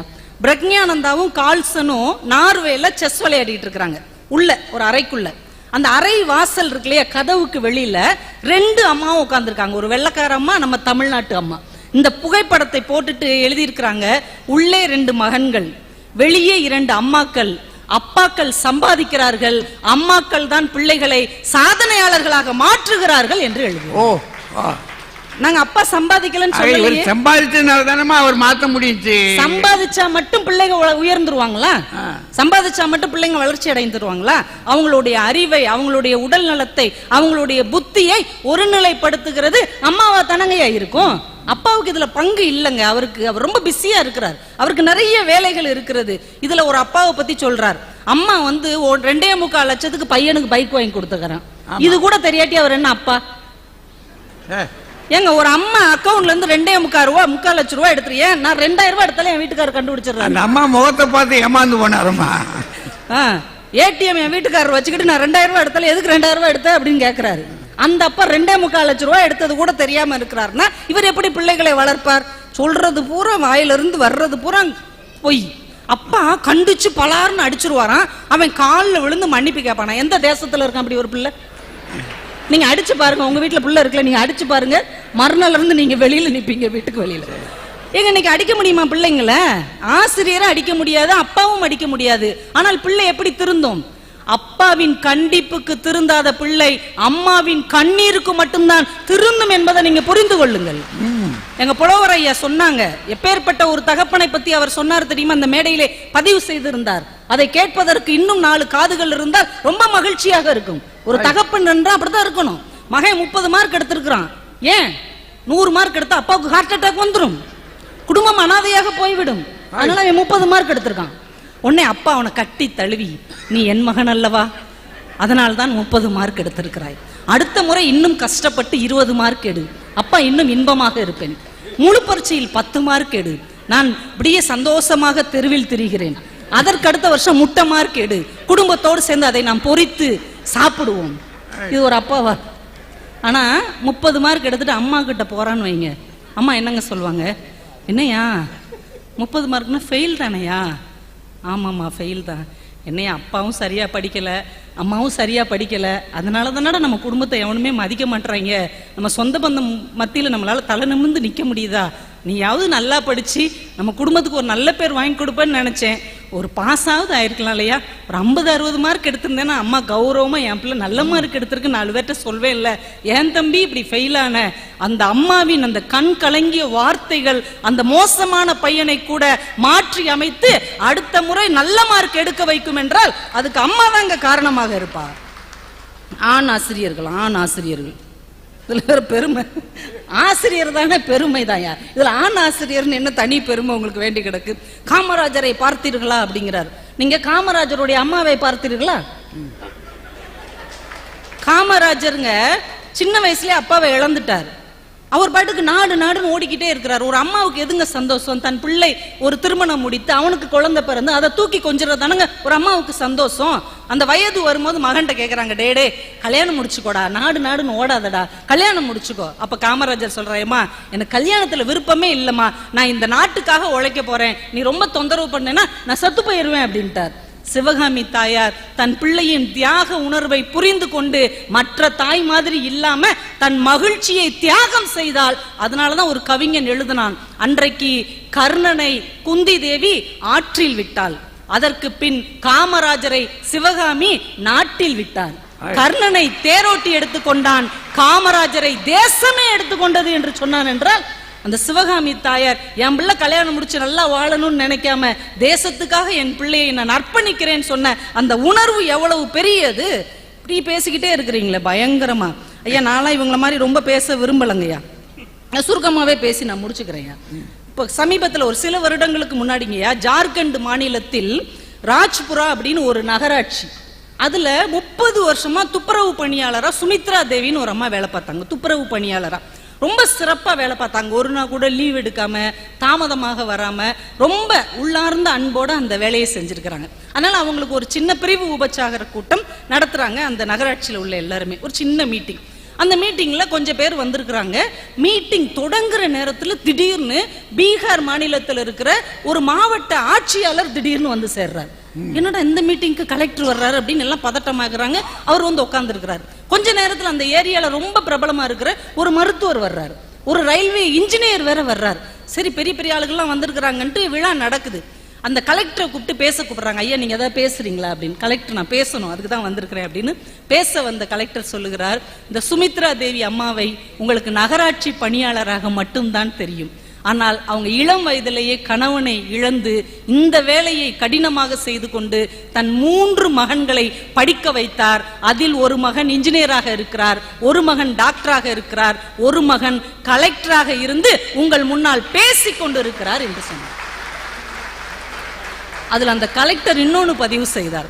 இதுல எங்க அம்மாவை பத்தி நாங்க பெருமை அடைகிற விஷயம் என்ன தெரியுமா? நாங்க 3 பேருமே மிக உயர்ந்த நிலைமைக்கு வந்துட்டோம். அப்ப எங்க அம்மா கிட்ட சொன்னோம், இந்த வேலையை இனிமே நீ பார்க்க வேண்டாமா, வீட்டுல உட்காந்து ராணி மாதிரி இரு, நாங்க சம்பாதிச்சு போடுறோம்ல.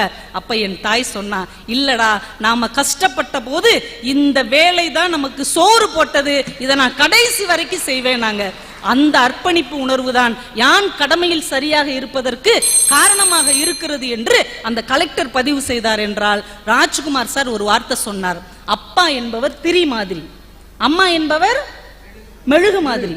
திரி தன்னையே எரித்து காணாமல் போய்விடும், மெழுகு அப்படியே கிடைக்கும். அப்படித்தான் இங்கே ஒரு திரி தான் எரிந்து காணாமல் போய்விட்டது. ஆனால் அந்த மெழுகு திரியே இல்லாமல் தன்னை உருக்கி உருக்கி உருக்கி 3 பிள்ளைகளை சிலைகளாக உருவாக்கி இருக்கிறது என்றால், தாயின் தியாகம் தந்தையின் தியாகத்தை விட ஒரு படி உயர்ந்தது என்பதை ரொம்ப பணிவோடு சொல்லிக்கொண்டு வாய்ப்பு கொடுத்த அத்துணை நல்ல உள்ளங்களுக்கும் நன்றி கூறி விடைபெறுகிறேன். நன்றி, வணக்கம். எவ்வளவு சாதாரணமான தொழிலில் இருந்த தாய் யார் யாரை படைச்சிருக்காக பாருங்க. கலெக்டரு, டாக்டரு, அப்புறம் யாருமா, இன்ஜினியர், பொறியாளர். இப்போ எவ்வளவு தூரத்துக்கு அந்த அம்மா தன்னை உடுக்கி உருக்கி இந்த பிள்ளைகள் முன்னேறுவதற்கு பாடுபட்டு இருக்கும். 3 பெரிய படிப்பு, அது சாதாரண விஷயம் இல்லை. அப்படியெல்லாம் தாய்மார் இருக்கிறாங்க, அதை தெரிஞ்சுக்கங்க அப்படின்னு அழுத்தம் திருத்தமாக செய்தியை வச்சிட்டாங்க. தாய்மார்கள் கட்சி கொஞ்சம் கடுமையாக தான் இருக்கு. நான் கூட இங்கே கைதட்டு விழாதுன்னு நினைச்சேன். தாய்மார்கள் பேசுகிற போது அவங்களுக்கு கைதட்டு நிறைய கிடைக்குது, அவங்க கட்சியும் கொஞ்சம் கிட்ட கிட்ட நிற்கிது. என்ன நெருக்கடி, இப்போ கடைசியா வர்ற ஆளு வில்லங்கமான ஆளு.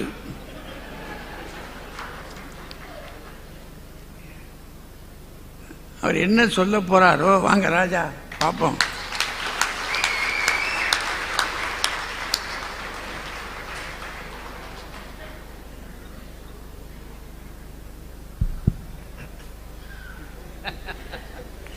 பட்டிமன்ற நடுவர் தமிழறிஞர் அவர்களே, 2 அணிகளையும் சார்ந்த அறிஞர் பெருமக்களே, மாவட்ட ஆட்சியர் அவர்களே, டிஆர்ஓ ஐயா அவர்களே, மிக சிறப்பாக எங்களை கவனித்துக் கொள்கிற கரூர் மாவட்ட வருவாய்த்துறை சார்ந்த அத்தனை அதிகாரிகளே, பெருந்திரளாக இங்கே வருகை தந்து இந்த நெருக்கடியான இடத்திலையும் நின்று அமர்ந்து கேட்டுக்கொண்டிருக்கக்கூடிய கரூர் மாவட்ட சுவைஞர் பெருமக்களே, உங்கள் அத்தனை பேருக்கும் என்னுடைய அன்பான வணக்கத்தை தெரிவிக்கிறேன். ஏற்கனவே பாதி கேட்க மாட்டேங்குது. மைக்காரர் எங்களை பார்த்து சிரிக்கிறாரு.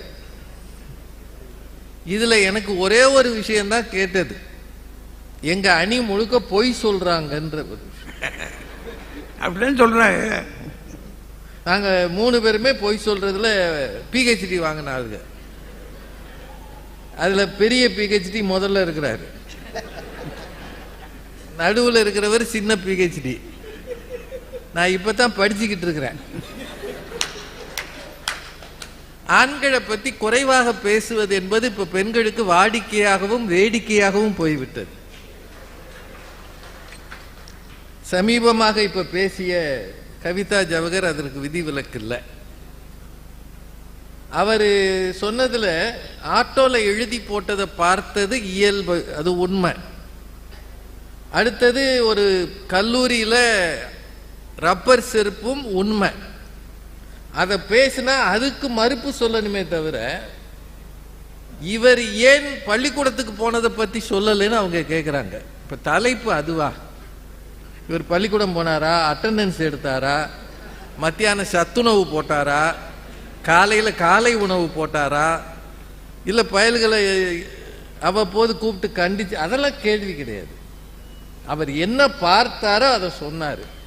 அதுக்கு பதில் சொல்லாம அவங்க பார்த்த ஆட்டோல ஒருத்தர் எழுதி போட்டிருக்கானா, உன்னையே மறந்தாலும் அன்னையை மறக்காதேன்னு. அதாவது டாஸ்மாக்குக்கே போனாலும், ஏன்னா அதான உன்னையே மறக்கிறது, நிதானம் இல்லாமல் போனாலும் அன்னையை மறக்காதே. ஏன் உங்களுக்கு வேற நல்ல விஷயமே கண்ணில் படலையா? இப்படி எல்லாம் கேள்வி கேட்டா இப்போ அந்த முன்னாடி பேசினாங்களே குறுஞானாம்பிகாவுக்கு பைக் ஓட்ட தெரியாதுன்னு அவர் சொன்னாரு. உடனே அவங்க கார் ஓட்டுவாங்க, அவர் கார் ஓட்டுவாங்கன்னு கேட்டாரா? என்ன கேள்விக்கு என்ன பதில் சொல்றதுன்னே இல்லாம நீங்க இப்ப அவங்கள கேளுங்க, உங்களுக்கு பைக் ஓட்ட தெரியுமாமா? தெரியுமா? டிராக்டர் வரிசையா கேட்டுக்கிட்டே அவங்க ஹெலிகாப்டர் பழகிக்கிட்டு இருக்காங்க. ஹெலிகாப்டர் பழகிருக்காங்க. அது அடிச்சு விடுறதுன்னா 1000 அடிச்சு விடலாம்ல. இப்ப எனக்கு கூட தான் தெரியும் எல்லா வண்டியும் ஓட்டுறதுக்குன்னு சொல்லிக்கலாம்ல. குடும்பத்துல இந்த ஊரு இந்த ஆழ்துளை கிணறு போடுற ஊரு தானே. நிறைய இந்த டீப் வெல் போடுறதுல நிறைய லாரிகள் இந்த ஊர்ல இருக்கும். கரூர்ல எங்க தண்ணி இல்லையோ அங்கெல்லாம் டீப் வெல் போடுறதுக்கு இங்க இருந்து தான் போவாங்க, கரூர்காரங்க தான் போவாங்க. அதுல வேலை செய்யறவங்க அது 2வது தெருவில் அது இருக்குன்னா இந்த தெருவில் தூங்க முடியாது அந்த சத்தம். ஆனா அதுல வேலை செய்யற ஆண்கள் இருக்காங்களே, அவன் அதுல அங்கன ஓரமா உட்காந்து படுத்து தூங்கிட்டு இருப்பான். இவ்வளவு சத்தத்துக்கு இடையேயும் அவன் எவ்வளவு அலுப்பு இருந்தா அதுல தூங்குறான்னு புரிஞ்சுக்கிட்டீங்களா? எவ்வளவு அலுப்பு இருந்தா அதுல தூங்குவான். அப்படியெல்லாம் கஷ்டப்படுத்தாம அவன் பிள்ளைகளுக்காக பாடுபடுறான். நீங்க நோகாம வீட்டுல உட்காந்து ஆண்களை பத்தி கேவலமா பேசுறீங்க. அதுல வீட்டுல நடக்கிற எதுவுமே அப்பாவுக்கு தெரியாதான். ஆமா, அவனுக்கு காது கேட்காது, கண்ணு சரியா தெரியாது, பேச வராது, ஒண்ணுமே தெரியாம தானங்க நம்ம தெரியுறோம். உங்க வீட்டுல நடக்கிற எதுவுமே தெரியாது இல்ல. வீட்டுக்கு வர்றீங்க, சோறே ஆக்கலைன்னு வைங்க, உங்களுக்கு ஒண்ணுமே தெரியாது. சோறு சாப்பிடணும் கூட தெரியாது. அந்த அம்மா ஊட்டினா தான் நீங்க சாப்பிடுவீங்க. ஏமா இப்படி அநியாயம் பண்றீங்க? அதுல இந்த ஒரு விஷயங்க, பிரக்ஞானந்தாவை பத்தி சொன்னாங்கல்ல. இப்போ சமீபத்தில் பிரக்ஞானந்தா கொடுத்த பேட்டி யாராவது பார்த்தீங்களா? அவர் என்ன சொல்லியிருக்காரு தெரியுமா? உன்னோட ஆசை என்னன்னு கேட்குறாங்க. எங்க அப்பாவை ஒரு தடவையாவது வெளிநாட்டுக்கு கூட்டிட்டு போகணுன்றதா என்னோட ஆசை. இவங்க அம்மா தியாகம் பண்ணுகிறார்கள். அம்மா ஊர் சுத்தி வெளிநாட்டுக்கு பிள்ளைகளோட போறாங்க, இல்லைன்னு சொல்ல முடியாது. சார் இன்னொரு கேள்வி கேட்கிறேன். ஒரு பையன் தகப்பனின் ஜீன்ஸ்ல வர்றானா இல்லையா? இருக்கா இல்லையா? அந்த பிள்ளைக்கு பிறவியிலேயே ஏதோ ஒரு எக்ஸ்ட்ராவா சில அறிவுகள் இருக்குன்னா அவங்க அப்பாவுடைய ஜீன்ஸ்ல அது இருந்திருக்கணும். சைல்டு ப்ராடிஜின்றது ஏதோ ஒரு வகையில் அவங்க அப்பா அதுக்கு உதவி இருக்கணும். அவங்க அப்பா உதவி இல்லாம அந்த பிள்ளை இந்த மாதிரி வந்திருக்கவே முடியாது. 2 பிள்ளைகள் வந்திருக்குன்னா இளமையிலேயே அந்த பிள்ளைகளுக்கு உலக ஞானம் வந்திருக்கிறது, ஒரு குறிப்பிட்ட ஸ்பெஷல் ஸ்கில் வந்திருக்குன்னா அப்பாவுடைய பங்கு இருக்கா இல்லையா? சும்மா அம்மா தான் கூட்டு போனாங்க. அப்பா கஷ்டப்பட்டு உழைத்ததால் அந்த குடும்பம் வாழ்ந்தது. அதனாலதான் அந்த பையன் எங்க அப்பாவை ஒரு தடவையாவது வெளிநாட்டு கூட்டு போறோம்னு கேட்கிறான்னா, தகப்பனை பத்தி சாதாரணமா பேசாதீங்க. கரூர்ல எது வேணாலும் பேசிக்கிறது. 2.25 லட்சம் ஏதோ வாங்கினாங்க. அது எப்படி ஒரு தகப்பனுக்கு தெரியாமல் போனது? ஏமா நாங்க தினம் கொடுக்கிற பணத்துக்கு என்னைக்காவது கணக்கு கொடுத்துருக்கீங்களாமா? கணக்கு தான் நம்மளால கேட்க முடியுமா? உலக மகா பிராடுத்தனம். அந்த வீட்டுல கஞ்சி குடிக்க முடியுமா நம்ம? நீங்க எவ்வளவு ரூபா கொடுங்க, அடுத்த நாள் அப்புறம் என்னதாவது கொடுத்துட்டு போங்க. ஏமா நேத்து கொடுத்தது அதெல்லாம் நேத்தே முடிஞ்சு போச்சு. பயலுக்கு சிரிப்பாங்க, கமுக்கமா சிரிப்பான். அவனுக்கு தெரியுது எங்கெங்க போயிருக்குன்னு. 2.25 லட்சம் ஒரே நாள்ல எடுத்தது நான் நினைக்கிறீங்க? உருவுனது அப்பப்ப 2000, 3000, 10,000 உருவுனது. இது எல்லாத்தையும் சொல்லிட்டு அப்புறம் அப்பாவின் கண்டிப்பு திருத்தாது, அம்மாவின் கண்ணீர் தான் திருத்தும், சென்டிமெண்டா பேசினாங்க. இப்பெல்லாம் பிள்ளைகள்கிட்ட போய் அழுதீங்கன்னா அம்மா என்னம்மா சீரியல் பார்க்காமலே அழுகிறேன்றான். வழக்கமா நீ சீரியல் பார்த்தானம்மா அழுவ, இப்ப என்னைய பார்த்து ஏன் அழுகிற? நான் என்ன சீரியலா அப்படின்னு. சாப்பிடுறதானே சீரியல். என்னமோ சொல்றாங்க. பெருந்தலைவர் காமராஜரை பத்தி சொன்னாங்க. உண்மையை சொல்லுங்க, காமராஜருடைய தாயார் கடைசி வரைக்கும் அவர் கல்யாணம் பண்ணலன்னு வருத்தப்பட்டாங்களா இல்லையா? உண்மையை பேசணும். யாரெல்லாம் சென்னையிலிருந்து வந்தா, குறிப்பா வி.கே. ராமசாமி வரும்போதெல்லாம் அவங்க சொல்லி அனுப்புவாங்களே, என் மகனை பார்த்துக்கப்பா, அவனை எப்படியாவது ஒரு கல்யாணம் பண்ண வை. இதுதாங்க நடந்தது. சும்மா நம்ம காலத்துக்கு அப்புறம் மாற்றி பேசக்கூடாது. அப்புறம் இன்னொன்று சொன்னாங்க, எங்கேயோ ஒரு ஜார்க்கண்ட்லையா, அவங்க வழக்கமாக ஜார்க்கண்டு, ஹரியானா, வெஸ்ட் பெங்கால் நைஜீரியா, உகாண்டா, அதாண்டா இதாண்டா, இப்படியெல்லாம் சொல்லிட்டா பிரச்சனையே இல்லை. அங்க இருக்கிற ஒரு தாய் எத்தனை பேரை, இப்போ புலவரையா சென்னையில இருந்து வந்திருக்கிறாரு, அவருக்கு ஒரு ஓட்டுநர் பல வருஷமா ஓட்டுறாரு, கார் ஓட்டுநரா இருக்கிறார். சென்னையிலிருந்து இவரை பத்திரமா கூட்டிட்டு போறவர் தான்.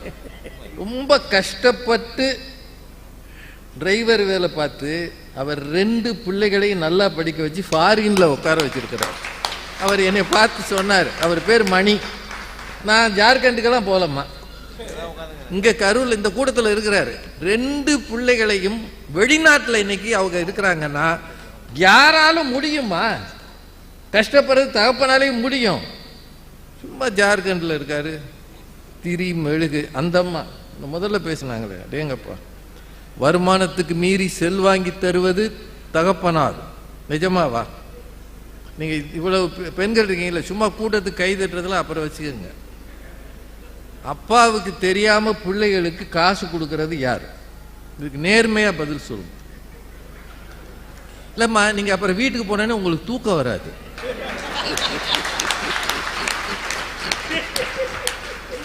நம்ம ஒரு பொது இடத்துல போய் சொல்லிட்டோமே, அதாவது கண்ணீர் விடுகிற தாயா இருந்தா தூக்கம் வராது. இப்போ வாட்ஸ்அப்லயும் ஃபேஸ்புக்லயும் ஒரு செய்தி சமீபத்தில் வந்தது, வடநாட்டில், அதே வடநாடு தான்மா, உங்க ஜார்க்கண்ட். பூ கட்டுகிற ஒரு தாய், பூ கட்டி கோயில் வாசல்ல விற்கிற ஒரு தாய் ஐபோன் வாங்குற கடைக்கு வந்தாங்க பையனை கூட்டிட்டு.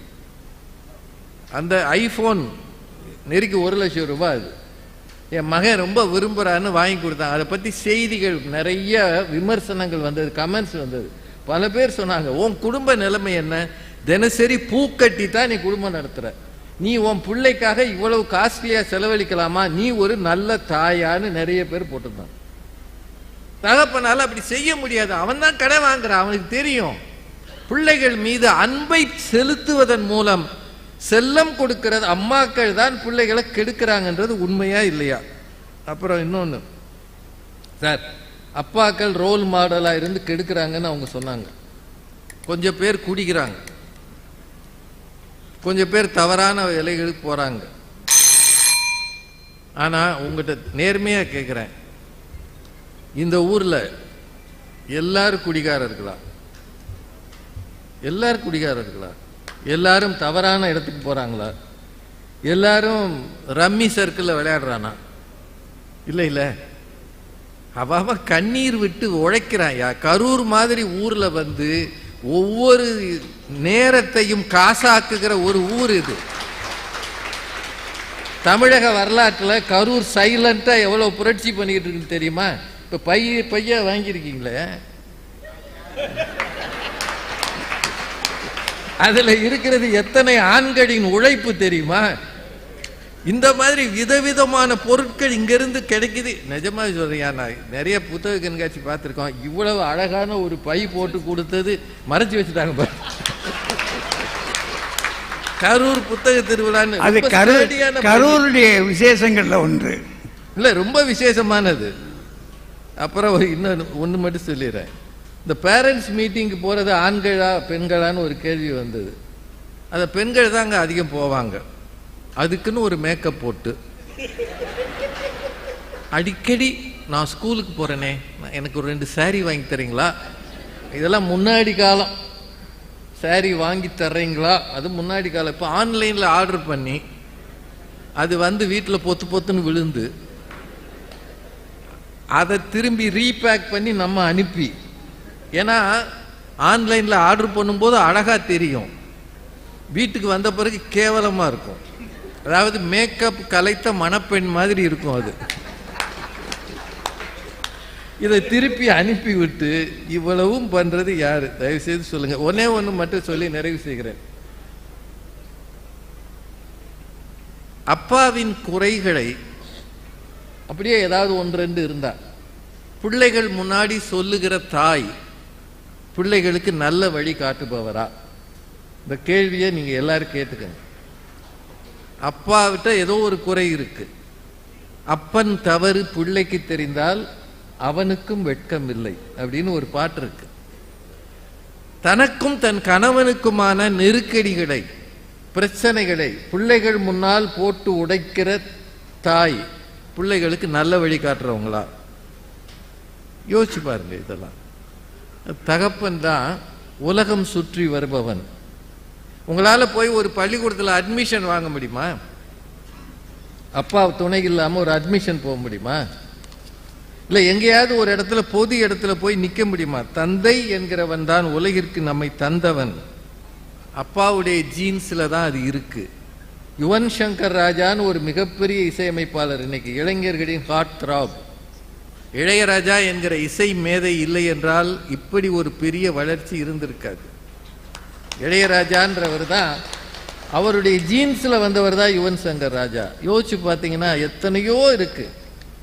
ஆண்கள் தான் நேரடி அவனுக்கு சொல்ல தெரியாது, அதான் பிரச்சனை. கண்ணீர் விட தெரியாது, பேச தெரியாது. ஆனால் அவர்கள் காட்டுகிற அன்பும் அக்கறையும் இருக்கிறதே, அதுதான் பிள்ளைகளுக்காக தன்னை உருக்கி கொண்டு உழைப்பது. ஒரு நாளும் சுயநலம் இல்லாமல், அம்மா சொல்லி காட்டுகிற அளவு சொல்லி காட்டாமல் சைலண்டாக இயங்குபவர்கள் தகப்பன்மார் தான். அவங்க தான் ஒழுக்கத்தின் அடையாளம், அவங்க தான் ஞானத்தின் அடையாளம், அவங்க தான் உயர்வின் அடையாளம். அம்மா உடலை வளர்க்கிறார், அப்பா அவன் உயர்வை தீர்மானிக்கிறார் என்று சொல்லி மிகவும் இனிமையாக கேட்ட உங்கள் அத்தனை பேருக்கும் நன்றி சொல்லி வணங்கி விடைபெறுகிறேன். நன்றி, வணக்கம். நிறைவாக வாங்க முனைவர் ரேவதி சுப்புலட்சுமி. கருப்பு தங்கத்திற்கு பெயர் பெற்ற கரூர் மாநகரத்தில் அறிவு திருவிழாவாக புத்தக திருவிழாவை சீரோடும் சிறப்போடும் கொண்டாடி வரும் மாவட்ட நிர்வாகத்தை சார்ந்த சான்றோர் பெருமக்களே, வணக்கத்துக்குரிய மாவட்ட ஆட்சியர் அவர்களே, பதிப்பாளர் சங்கத்தை சார்ந்த சான்றோர்களே, இந்த அருமையான பட்டிமன்றத்தின் நடுவராக வீற்றிருக்கும் எங்கள் தமிழறிஞர் ஐயா அவர்களே, அருமையான சுவைஞர் பெருமக்களே, உங்கள் அனைவரையும் வணங்கி மகிழ்கின்றேன். நடுவர் அவர்களே, ஒரு பிள்ளையின் உயர்வுக்கும் முன்னேற்றத்திற்கும் பெரிதும் காரணம் தந்தையே அப்படின்னு எனக்கு முன்னால என் அன்பு சகோதரர் ராஜா அண்ணன் வந்து பேசிட்டு போனார். அவர் பேசும்போது அவர் நிறைவாக முடிக்கும் போது ஒன்று சொன்னார். என்ன சொல்கிறார்? இளையராஜாவினுடைய அந்த ஆற்றல் அவருடைய மகன் யுவன் சங்கர் ராஜாவை உருவாக்கியது, அப்பா தானே உருவாக்குனாருங்கிறார். ஆனால் இளையராஜா என்ன பேட்டி கொடுக்கிறார் தெரியுமா? நான் இப்படி இசைஞானியாக வருவதற்கு என் தாய் சின்ன தாயின் தாலாட்டும் வயல்வெளிகளில் அவள் பாடிய பாட்டும் தான் காரணம் என்று அவர் தந்தை சொல்கிறார் என்றால் அந்த உயர்வு அங்க இருந்து வந்திருக்குல்ல, நாங்க அப்படி சொல்லுவோம்ல. அதுல அண்ணன் என்ன சொல்றாரு? நாங்க தினம் கொடுக்கிற காசுக்கு நீங்க கணக்கு கொடுக்கறீங்களான்னு கேட்கிறாரு. அப்படியே பஞ்சப்படி பதினப்படி கொடுத்து தள்ளிட்டீங்க லட்சக்கணக்குல. வாய்க்கு வயிற்றுக்கும் பத்தாம கொடுக்கிறது தானே ஆண்களோட வேலை. அதுக்குள்ள நாங்க கட்டுப்பாடாக குடும்பம் நடத்தி சேமிச்சு வச்சிருக்கோம்னா பெண்களை பெருமையா பாருங்கய்யா. அதுல தியாகம் பண்றாங்களாம், ஆண்கள் எல்லாம் தியாகம் செய்கிறார்கள். எப்ப ஒரு போர்வெல் போடுற அந்த லாரியோட சத்தத்துக்கு பக்கத்துல படுத்து ஒருத்தன் தூங்குறான்னா அவன் எவ்வளவு அலுப்பா இருக்கணும், அவனுக்கு எவ்வளவு சகிப்புத்தன்மை இருக்கணும்னு சொன்னார். அது என்னைக்காவது வேலை இருக்கிற அன்னைக்கு அந்த போர்வெல் சத்தத்தோட தூங்குறாருன்னு வைங்க. ஆனா பெண்கள் தினம் தினம் அப்பா விடுற கொரட்டைய தாங்கி கொண்டு தூங்கிக்கிட்டு இருக்கமே, அந்த தியாகத்தை பத்தி நினைச்சு பார்த்திருக்கீங்களா? கொரட்டைய விடுறது இல்லையா? அதெல்லாம் தாங்கி கொண்டு இருக்கிறோம்னா அந்த பெண்களை பற்றி யோசிச்சு பாருங்கய்யா. அதுல ராஜ்குமார், அதுக்கு முன்னாடி ராஜ்குமார் பேசுறாரு. எப்படியா? பெண்கள் வயிற்றில் தான் 10 மாதம் சுமந்தீர்கள், அதன் பிறகு மனதிலும் தோளிலும் சுமந்தது அப்பா. நாங்க அப்புறம் மறந்துருவோமாக்கும் இல்ல என்னன்னு கேக்குறேன். மனசுலையும் தோளிலும் சுமப்பது அப்பான்னு சொல்றாரு. பெண்கள் என்ன அதோட விட்டுட்டு போயிருவாங்களா? பிள்ளைய பெத்து போட்டதோட ஏதாவது சொல்லணும்னு சொல்லாதீங்க ஐயா. ரொம்ப அழகா பேசுறார். அம்மா அப்பாடாங்கிறதுக்கு ஒரு விளக்கம் சொன்னார் பாத்தீங்களா? அதுக்கு அதாயா அர்த்தம். முழங்காலுக்கும் மொட்டை தலைக்கும் முடிச்சு போடக்கூடாது. ஒரு ஏதாவது ஒரு இடத்துல நம்ம போகும்போது கையிலயோ காலிலேயோ அடிபட்டுருச்சுன்னு வச்சுக்கோங்களேன், உடனே நம்ம வாயில என்ன வரும் தெரியுமா? அம்மான்னு தான் கத்துவோம். முதல்ல அம்மான்னு தான் கத்துறோம். ஏன் தெரியுமா? அது ஒரு உளவியல். ஏதாவது ஒரு அடிபட்டு கால்ல கல்லு தட்டி ரத்தம் வந்துச்சுன்னா அம்மான்னு ஏன் கத்துறோம்? ஏனென்றால் என்னை பெற்றெடுக்கும் போது எவ்வளவு பெரிய வலியை என் தாய் தாங்கி கொண்டு என்னை பெற்றெடுத்தாலோ தெரியலையே, என்னால இந்த சின்ன வலியை தாங்க முடியவில்லையே என்றுதான் அம்மான்னு எல்லாரும் கத்துறது. ஆனா அந்த வலி சரியான போன பிறகு சொல்லுவோம் அப்பாடா. ஏன்னா அந்த உலகத்துல வலியே இல்லாம இருக்கிற ஒரு ஜீவன்னா அது அப்பா தான். அதனாலதான் அப்பாடான்னு அங்க வருது. இவர் வந்து அப்படி மாத்தி மாத்தி பேசுறது ரொம்ப அழகா. என்னமா புலவர் பேசுறார் ரொம்ப அழகா, இலக்கியத்திலிருந்து சொன்னார். ஈன்று புறம் தருதல் என் தலை கடனே, சான்றோனாக்குதல் தந்தைக்கு கடனே. புலவர் தெளிவா தானையா சொல்லி வச்சிருக்காங்க சங்க காலத்துல. எப்படி எப்படி சொல்லுங்க. இப்ப எல்லாத்தையும் சொல்லும் போது ஈன்று புறம் தருதல் என் தலை கடனே, சான்றோனாக்குதல் தந்தைக்கு கடனே, வேல்வடித்து கொடுத்தல் கொல்லருக்கு கடனே, நன்னடை நல்கள் வேந்தருக்கு கடனே, ஒளிருவாள் அருஞ்சமம் முடித்து களிர் எறிந்து பெயர்தல் காளைக்கு கடனே. அப்படிதானா? யார் யாருக்கு என்னென்ன கடன் கடமைன்னு சொல்றாரு. எல்லாருக்கும் கடன் கடன் கடன் வந்தது. ஆனா அம்மாவுக்கு மட்டும் எப்படி சொன்னாரு? ஈன்று புறம் தருதல் என் தலை கடனே அப்படின்னு ஒரு வார்த்தையை சேர்த்தாரு. அப்படின்னா என்ன அர்த்தம்? பெத்து கொடுக்கிறது என்னோட முதல் கடன். ஆனா அப்பா சான்றோன் ஆக்காவிட்டாலும் நாங்க அவனை சான்றோன் ஆக்குவோம் அப்படிங்கிறதுக்கு தான் தலை கடன் பெற்றெடுக்கிறதுன்னு சொன்னாருன்னா அது என்னங்கிறத யோசிங்க. அப்படியே சங்க இலக்கியத்தை பத்தி எல்லாம் நம்ம புலவரையா ரொம்ப அழகா சொன்னாங்க. எப்படியா அப்படி சங்க இலக்கியத்துல செவிலியோட கூற்று இருக்கும், நற்றாயினுடைய கூற்று இருக்கும், அவங்க பேசுனது இருக்கும். சங்க இலக்கியத்துல எந்த இடத்துலயும் அப்பா பேசுனதா ஒரு இடம் கூட கிடையாது. அப்படி இருக்கு இலக்கியத்துலன்னா பிள்ளைகளின் உயர்வுக்கும் அவர்களுடைய முன்னேற்றத்திற்கும் அம்மா தான் காரணங்கிறத மறந்துடாதீங்க. நடுவர் அவர்களை சில விஷயங்கள், தாய் அன்பு இருக்கிறதே அது நிபந்தனையற்ற அன்பு. தாயின் அன்பு என்பது நிபந்தனையற்ற அன்பு. வளர்ந்து பெரிய ஆளாக ஆன பிறகு பையன் தன்னுடைய கடமையை செய்ய மறந்தா கூட என் புள்ள எங்க இருந்தாலும் நல்லா இருக்கட்டும்னு நினைக்கக்கூடிய உயர்வான உள்ளம் தாய்க்கு மட்டும்தான் இருக்கும். அதே நேரத்தில் பாருங்களேன், பிள்ளைக்கு நம்பிக்கையை கொடுக்கக்கூடியவா தாய். பிள்ளைய தாளாட்டும் போதும் அவன் இடுப்புல வச்சு கொஞ்சும் போதும் பிள்ளை அப்படி இருக்கும் தேவாங்க மாதிரி. ஆனா அந்த பிள்ளைய கொஞ்சுவா. இது நாம் பெத்த தங்க ரதம், இடுப்பில் உள்ள நந்தவனம் அப்படின்னு அழகாக பாராட்டுவது அம்மா. தாளாட்டும் போதும் அப்படியே ராசா என் செல்வம்னு கொஞ்சுவா. ஆனா அப்பாவுக்கு தாளாட்டவே கிடையாது. ஒரே ஒரு தாளாட்டு பாட்டு கண்ணதாசன் எழுதினார். எப்படி அப்பா தாளாட்டுறாரு, ஏன் பிறந்தாய் மகனே ஏன் பிறந்தாயோ, அதோட அவன் தொலைஞ்சான். இப்படித்தானே நீங்க எழுதுவீங்க நடுவர் அவர்களே? அவர் என்னமா செய்வாரு? எழுதி கொடுத்தது தானே பாடுவாரு. அது அப்பாவுக்கு பையனுக்கு அப்படித்தானே வந்து சேருது, அப்பா பையனுக்கு. நடுவர் அவர்களே, அண்ணன் கேட்டாங்க, அம்மா எங்கேயாவது போய் பிள்ளைக்கு அட்மிஷன் வாங்கிருவீங்களா, ஸ்கூல்ல வெளி உலகத்துக்கு கூட்டிட்டு போயிருவீங்களான்னு.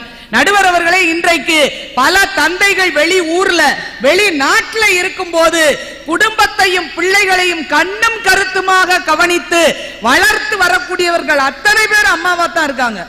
ஏதோ ஒரு சந்தர்ப்பம் அப்பா தவறிட்டாருன்னு வச்சுக்கோங்க, சின்ன வயசுலயே அப்பா தவறி போனால் கூட அம்மா நினைப்பா, ஏன் பிள்ளைக்காக நான் வாழ்வேன் என்று சொல்லி தன்னுடைய உயிரையே உருக்கி அவனை வளர்த்து M Kumaran son of Mahalakshmi என்று தலை தூக்குகின்ற அளவுக்கு பிள்ளையை சிங்கிள் பேரண்டாக வளர்க்கக்கூடியவ அம்மா. ஆனா ஏதோ சந்தர்ப்ப சூழ்நிலையில பிள்ளைய பெத்துட்டு அம்மா போயிட்டாங்கன்னு வச்சுக்குவோம், தவறிட்டான்னு வைங்க, அப்பா என்ன செய்வாரு? என் பிள்ளைக்காக நான் வளர்க்கறேன்னா சொல்லுவாரு, ஆஹா என் பிள்ளைய வளர்க்க எனக்கு ஒரு பொண்ணு வேணும்னு கேட்பாரு. அப்படி ஒரு பெண் வந்தால் தான் பிள்ளையை வளர்க்க முடியும்னு நினைக்கிறது அப்பா. கஞ்சி காய்ச்சணும்லம்மா, கஞ்சி காய்ச்சதுக்காக ஆள் வேணும்ல. அது நீங்களா சமைக்கலாமே, ஏன் முடியாது? நடுவர் அவர்களே அழகா சொல்றாங்க. இப்ப நம்ம பிள்ளைகள் வளர்ந்து உயர்ந்த பிறகு முன்னேறிய பிறகு வேலைக்கு போய் முதல் மாசம் சம்பளம் வாங்குவான் தெரியுமா நம்ம பையன். வாங்கின பையங்கள்ல இந்த ரசிகர்களை பார்த்து கேட்போம், வாங்குற பையன் முதல் மாச சம்பளத்துல அம்மாவுக்கு புடவை எடுத்து கொடுக்கணும், அம்மாவுக்கு ஒரு பரிசு வாங்கிட்டு வரணும்னு வரான்னா என்ன அர்த்தம்? அப்பாவுக்கு வாங்கி கொடுத்துருக்கானா? எல்லா பசங்களும் எங்க அம்மாவுக்கு முத மாச சம்பளத்துல சேலை வாங்கணும், எங்க அம்மாவுக்கு ஒரு பரிசு வாங்கணும்னு வாங்குறாங்கன்னா என்ன அர்த்தம்? என் தாயினுடைய தியாகத்தை பற்றி நான் முழுமையாக அறிந்திருக்கிறேன், அதனால முதல்ல அவளுக்கு தான் பரிசு கொடுக்கணும் நினைக்கிறது தான் பிள்ளைகளின் உள்ளம் என்றால் தாய் தான் பிள்ளைகளின் வளர்ச்சிக்கு துணையாக இருக்கிறாள்ங்கிறத மறந்துவிடக் கூடாது. நடுவர் அவர்களே, தாய் என்பவள் பிள்ளைகளை பற்றிய ஒரு தகவல் களஞ்சியம். பிள்ளைக்கு என்ன பிடிக்கும், எந்த நேரத்தில் அவன் என்ன மூடுல இருப்பான், எந்த பாடம் பிடிக்கும், என்ன சாப்பாடு பிடிக்கும், அவன் மனநிலை என்ன என்று பிள்ளைகளை பற்றி அத்தனை டேட்டாவும் அப்பாவுக்கு தெரியாது, அம்மாவுக்கு தான் முழுமையாக தெரியும் என்றால் யாருக்கு முழுசா தெரியுமோ அவங்க தான் உயர்வுக்கு காரணமாக இருக்க முடியும்ங்கிறத மறந்துடாதீங்க. இசை புயல் AR ரஹ்மான் அவரு சின்ன வயசுல அப்பாவை இழந்த பிறகு படிப்பை விட இசை ஆர்வம் அவருக்கு அதிகமாக இருந்த போது அவங்க அம்மா கரிமா பேகம் அவரை இசை கற்றுக்கொள்வதற்கு முழுமையாக ஒப்படைச்சாங்க. அதனால் தான் ஆஸ்கார் அவார்டு வாங்கியவுடன் அவர் சொன்னாரு, எனக்கு என் வாழ்க்கைக்கு வழிகாட்டியாக இருந்த என் தாய் தான் எனக்கு சூப்பர் ஸ்டார் என்று AR ரஹ்மான் சொல்லி சொன்னார்.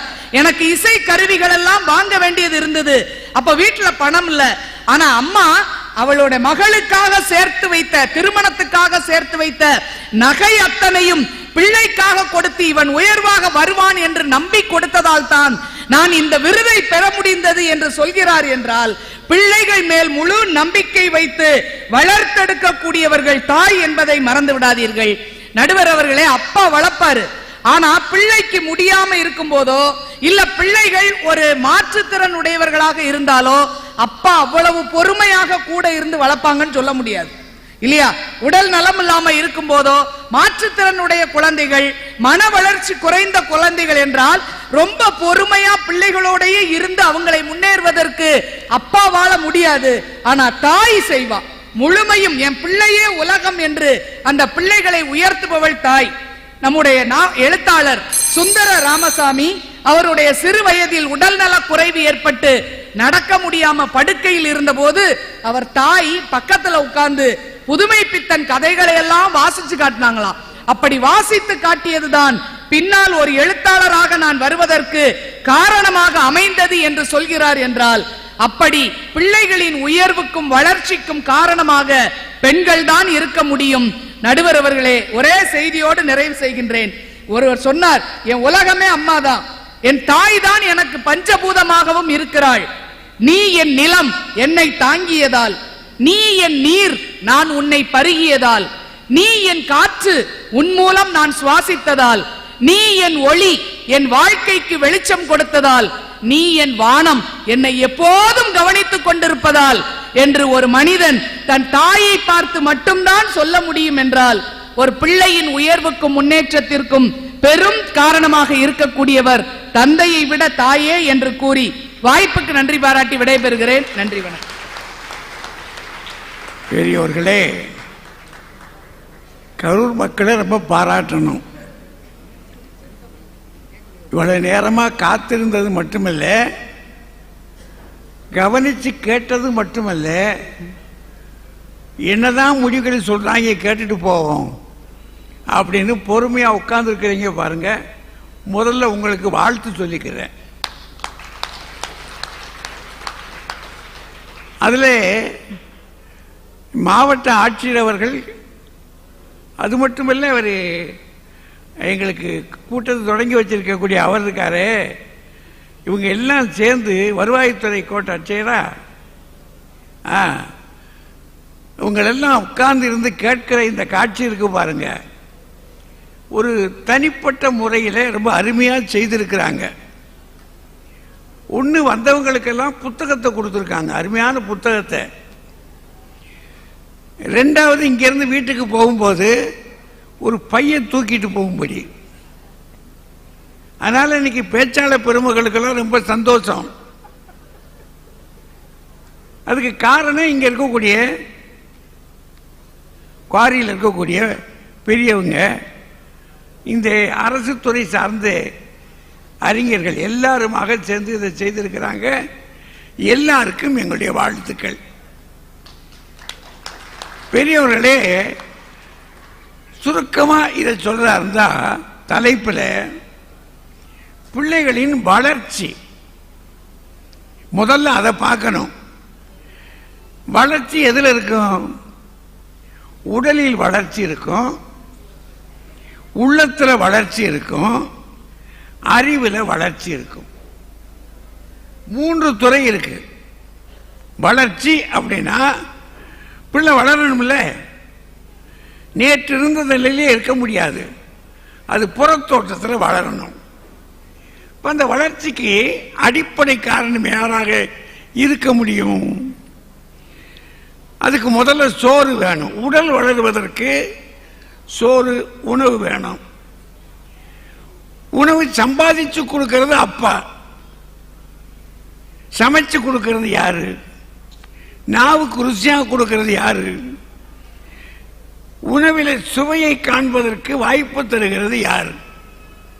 அப்படின்னா உணவு கொடுப்பதில் யார் இங்க முக்கியமான காரணம்? சம்பாதிச்சு கொடுப்பவரா, சமைச்சு கொடுக்கவரா? பக்கத்தை இருந்து பார்த்து அவனுடைய முகம் திருத்தி உண்ண சொல்கிறவளா? யாரை சொல்லலாம்? சொல்லுங்க. என்னங்கய்யா ஒன்றும் பேச மாட்டேங்கிறீங்க? சம்பாதிச்சு கொடுக்கிறவர் தகப்பேன். இப்ப அது இல்லை. இப்போ கொஞ்சம் மாற்றம் ஏற்பட்டிருக்கு. அம்மாவும் சம்பாதிக்கிறான். அதனால இப்ப என்ன நிலைமை ஆகி போச்சுன்னா, நாவுக்கு ருசியாக கொடுக்கிறவர் ஹோட்டல்காரர். அநேக வீடுகளில் இப்ப பூரா அப்படித்தானே இருக்கு. எனக்கு இங்கெல்லாம் வலிக்குது, செத்து போலாம் போல இருக்கு. அப்படின்னா என்ன அர்த்தம்? நம்ம அப்புறம் நாடியை பிடிச்சு, சாகாத தாயி நீ இருந்து என்னைய சாகடிக்கணும், நீ முந்தி போயிடாத, ஏதாவது வாங்கி தர்றேன் அப்படின்னு ஹோட்டலில் சொல்லிடுறான். ஆனால் பொதுப்படையாக நாம உலக வழக்கம், நம்ம வசதி படைத்தவர்களை பற்றி விட்டுருங்க, நம்முடைய கிராமத்தில் இன்னைக்கும் கூட கிராம பகுதிகளிலையும் நகர்ப்புற பகுதிகளிலையும் பார்த்தா சாப்பாட்டுக்கு காரணமாக இருக்கிறது அம்மா தான். அப்படின்னா உணவால உடல் வளருது. உடல் வளர்ச்சிக்கு யார் காரணம்? சரி, உடல் வளர்ந்துருச்சுன்னா உள்ள வளரணும். உள்ள வளர்ச்சிக்கு யார் காரணம்னு சொல்றாங்க அப்படின்னா, ஈன்று புறந்தறுதல் சொன்னா பார்த்தீங்களா, அவங்க சொன்னாங்கல்ல, அதுல இவங்க எதை விட்டுட்டாங்கன்னா இந்த புறந்தறுதல் அப்படின்றதுக்கு அதுதான் அதுல ரொம்ப முக்கியமான விஷயம். தலைக்கடன் கூட இல்லை. புறந்தறுதல்னா இந்த உலகத்திற்கு கொடுப்பது, அவன் வீட்டுக்குள்ள வச்சுக்கிறது இல்லை. பிள்ளையை பற்றி அவனை ஒரு சரியான மனிதராக இந்த உலகத்துக்கு கொடுக்கிறான். புறம் உலகத்திற்கு கொடுப்பது யாரு அப்படின்னா நான் தான். அது என்னுடைய தலைமையான கடன் அப்படின்னு சொன்னது மட்டுமல்ல, அவனை கவனிச்சுக்கிட்டே இருக்கிறான்.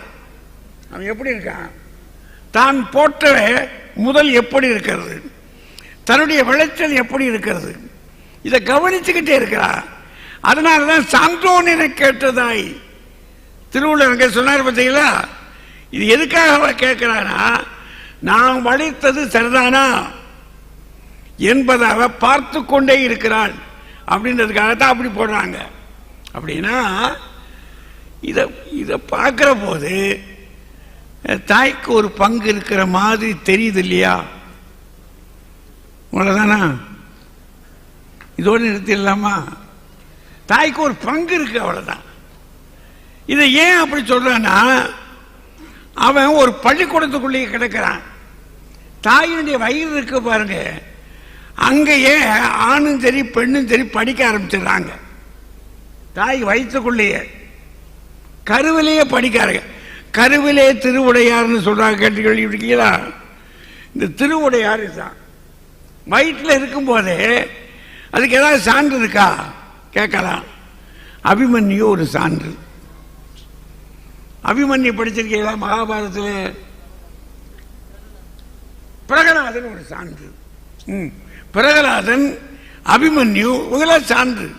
எங்க தாய் வயிற்றிலேயே படிச்சுக்கிட்டாங்க. சொல்லி சொல்லி சொல்லி சொல்லி சொல்லி அவ சொல்ல சொல்ல சொல்ல மிகப்பெரிய இந்த வயலின் ஆசிரியர் மாண்டலின் சீனிவாசன் இல்லை இன்னொருத்தருமா, குன்றக்குடி வைத்தியநாதன் இல்லை இன்னொருத்தர், சரி பாலமுரளி கிருஷ்ணா, இவங்கெல்லாம் தாய் வயிற்றில் இருக்கும்போது கத்துக்கிட்டாங்களாம்.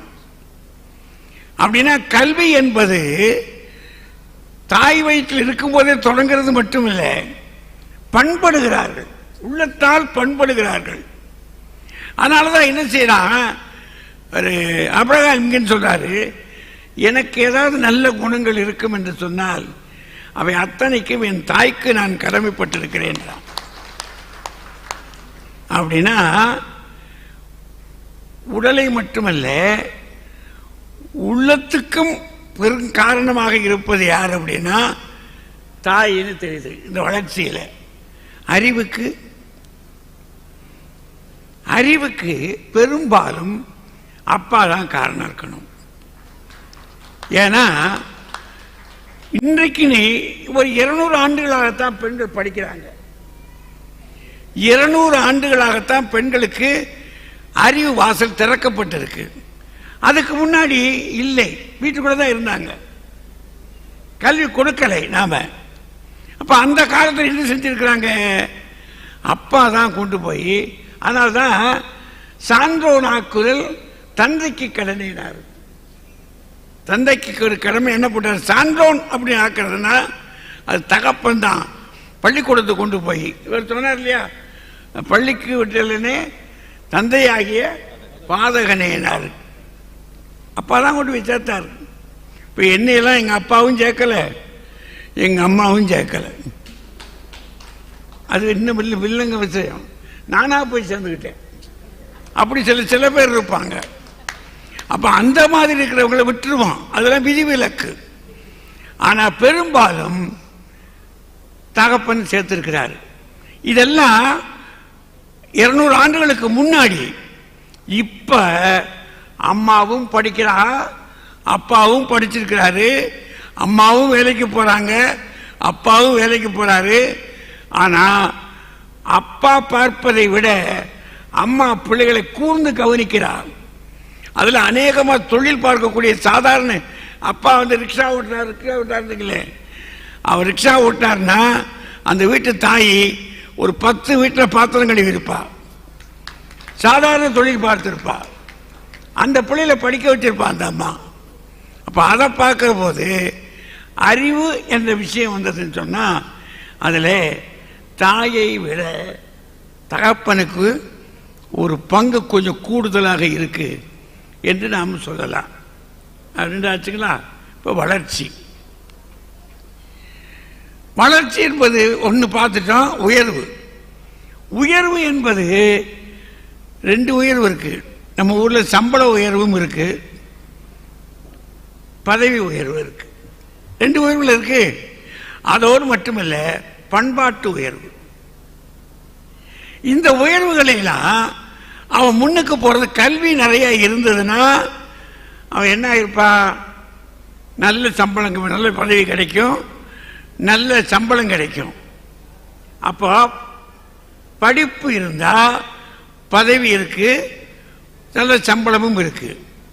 அதை விட என்ன முக்கியம் அப்படின்னா அவன் எந்த பதவியில் இருக்கிறான்றதுல அர்த்தம் இல்லை, அவன் எப்படி இருக்கிறான். யாரை பார்க்க போறீங்களா? முசுடு போயா அவனை போயா பார்க்க போறீங்க? ஒரு காரியம் ஆகாது. நீ போன ஒன்றும் ஆகாது, ஏதாவது கொண்டுகிட்டு போ அப்படின்னா அப்போ என்ன அர்த்தம் ஆகும்? அவர் பண்பாடு சரியில்லை. பதவி உயர்வு இருக்கு, பண்பாட்டு உயர்வு இல்லை. இந்த மனுஷன்யா, அவன் மனுஷன்யா, போனா எப்படி மனுஷனா இருக்காயா, காரியம் கிடுக்கிடுன்னு ஓடுதியா, என்னால பதவியில் இருக்கணுமியா அப்படின்னு சொன்னா பண்பட்ட மனிதனா இருக்கான் பார்த்தீங்களா, அது உயர்வு. பதவி உயர்வு என்பதை விட பண்பாட்டு உயர்வு ரொம்ப பெரிது. இந்த பண்பாட்டு உயர்வுக்கு யார் காரணமாக இருப்பா? யோசித்து பாருங்க. எப்போது உள்ளத்திற்கு தாய் காரணமாக இருக்கிறாளோ, எப்போது நம்முடைய நாவிலே மொழியை கற்றுக் கொடுப்பதற்கு தாய் காரணமாக இருக்கிறாளோ, எப்போது நாம் நடப்பதற்கு தாய் காரணமாக இருக்கிறாளோ, வாழ்க்கையில் வெளிப்புறத்தில் நடப்பதற்கு மட்டுமே தாய் காரணம் அல்ல, நல்ல நடை, நன்னடை அப்படின்னு சொல்றாங்க பாருங்க, அந்த நடையே ஒழுக்கம், பண்பு இவை எல்லாம் அடிப்படையாக இருப்பதற்கு காரணம் யாரு அப்படின்னா, யோசிச்சு பாருங்க.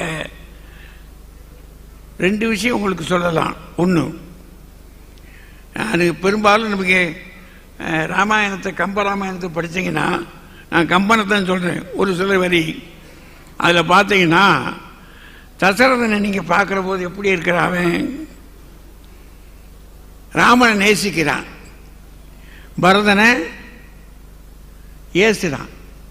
பரதன் குற்றவாளியாக இருந்தான், அவசரப்பட்டு சாபக்கணக்கில் போய் மாட்டிக்கிட்டு தகப்பன் தன் பிள்ளையை ஏசுறான். ஆனா அவ்வளவு நெருக்கடி இருந்தாலும் அவ சுமித்திரையை பாருங்க, அவன் காட்டுக்கு போறேன்னு சொன்ன உடனே, டேய் தம்பி மாதிரி போகாதே, வேலைக்கார மாதிரி போ அவன் கூட, ராமன் கூட அப்படின்னு தாய் சொல்லி தர்றான். அடியரின் ஏவல் செய்தி என்றான், தம்பி எனும்படி என்று அடியரின் ஏவல் செய்தி அப்படின்றான்.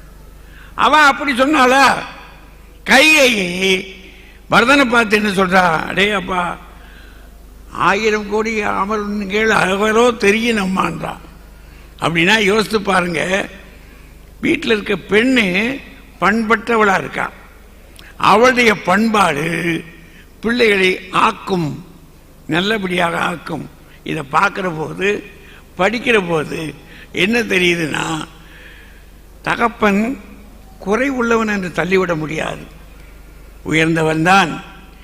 ஆனாலும் உலகத்தை அளாவி வருகிற அவனுடைய பணியை விட தாயினுடைய பணி கொஞ்சம் அதிகமாக இருப்பதனாலே பிள்ளைகளின் வளர்ச்சியிலும் உயர்விலும் கொஞ்சம் அதிகமான கணக்கெடுத்துக் கொள்கிறது. தகப்பனை விட, தந்தையை விட தாய்க்கு ஒரு பங்கு கூட இருக்கிறது. என் தாயை நினைத்து நான் இந்த தீர்ப்பை தருகிறேன். நீங்க உங்க தாயை வச்சு நினைச்சுக்கங்க. ஏன்னா இந்த தீர்ப்பு கொடுப்பதுதான் என் தாய்க்கு உகந்தது. அவள் என்னை ஆளாக்கினாள் என்று நான் சொல்லணும். என்னுடைய தாய் எப்படி உங்களை என்னை ஆளாக்கினாளோ அதுபோல்தான் உங்களுடைய தாயும் உங்களை ஆளாக்கி இருப்பாள் என்று நான் நம்புகிறேன். அதனால தந்தையை விட தாயே வளர்ச்சிக்கும் உயர்வுக்கும் காரணம் என்று கூறி நன்றி கூறி நினைவு செய்கிறேன். நன்றி, வணக்கம்.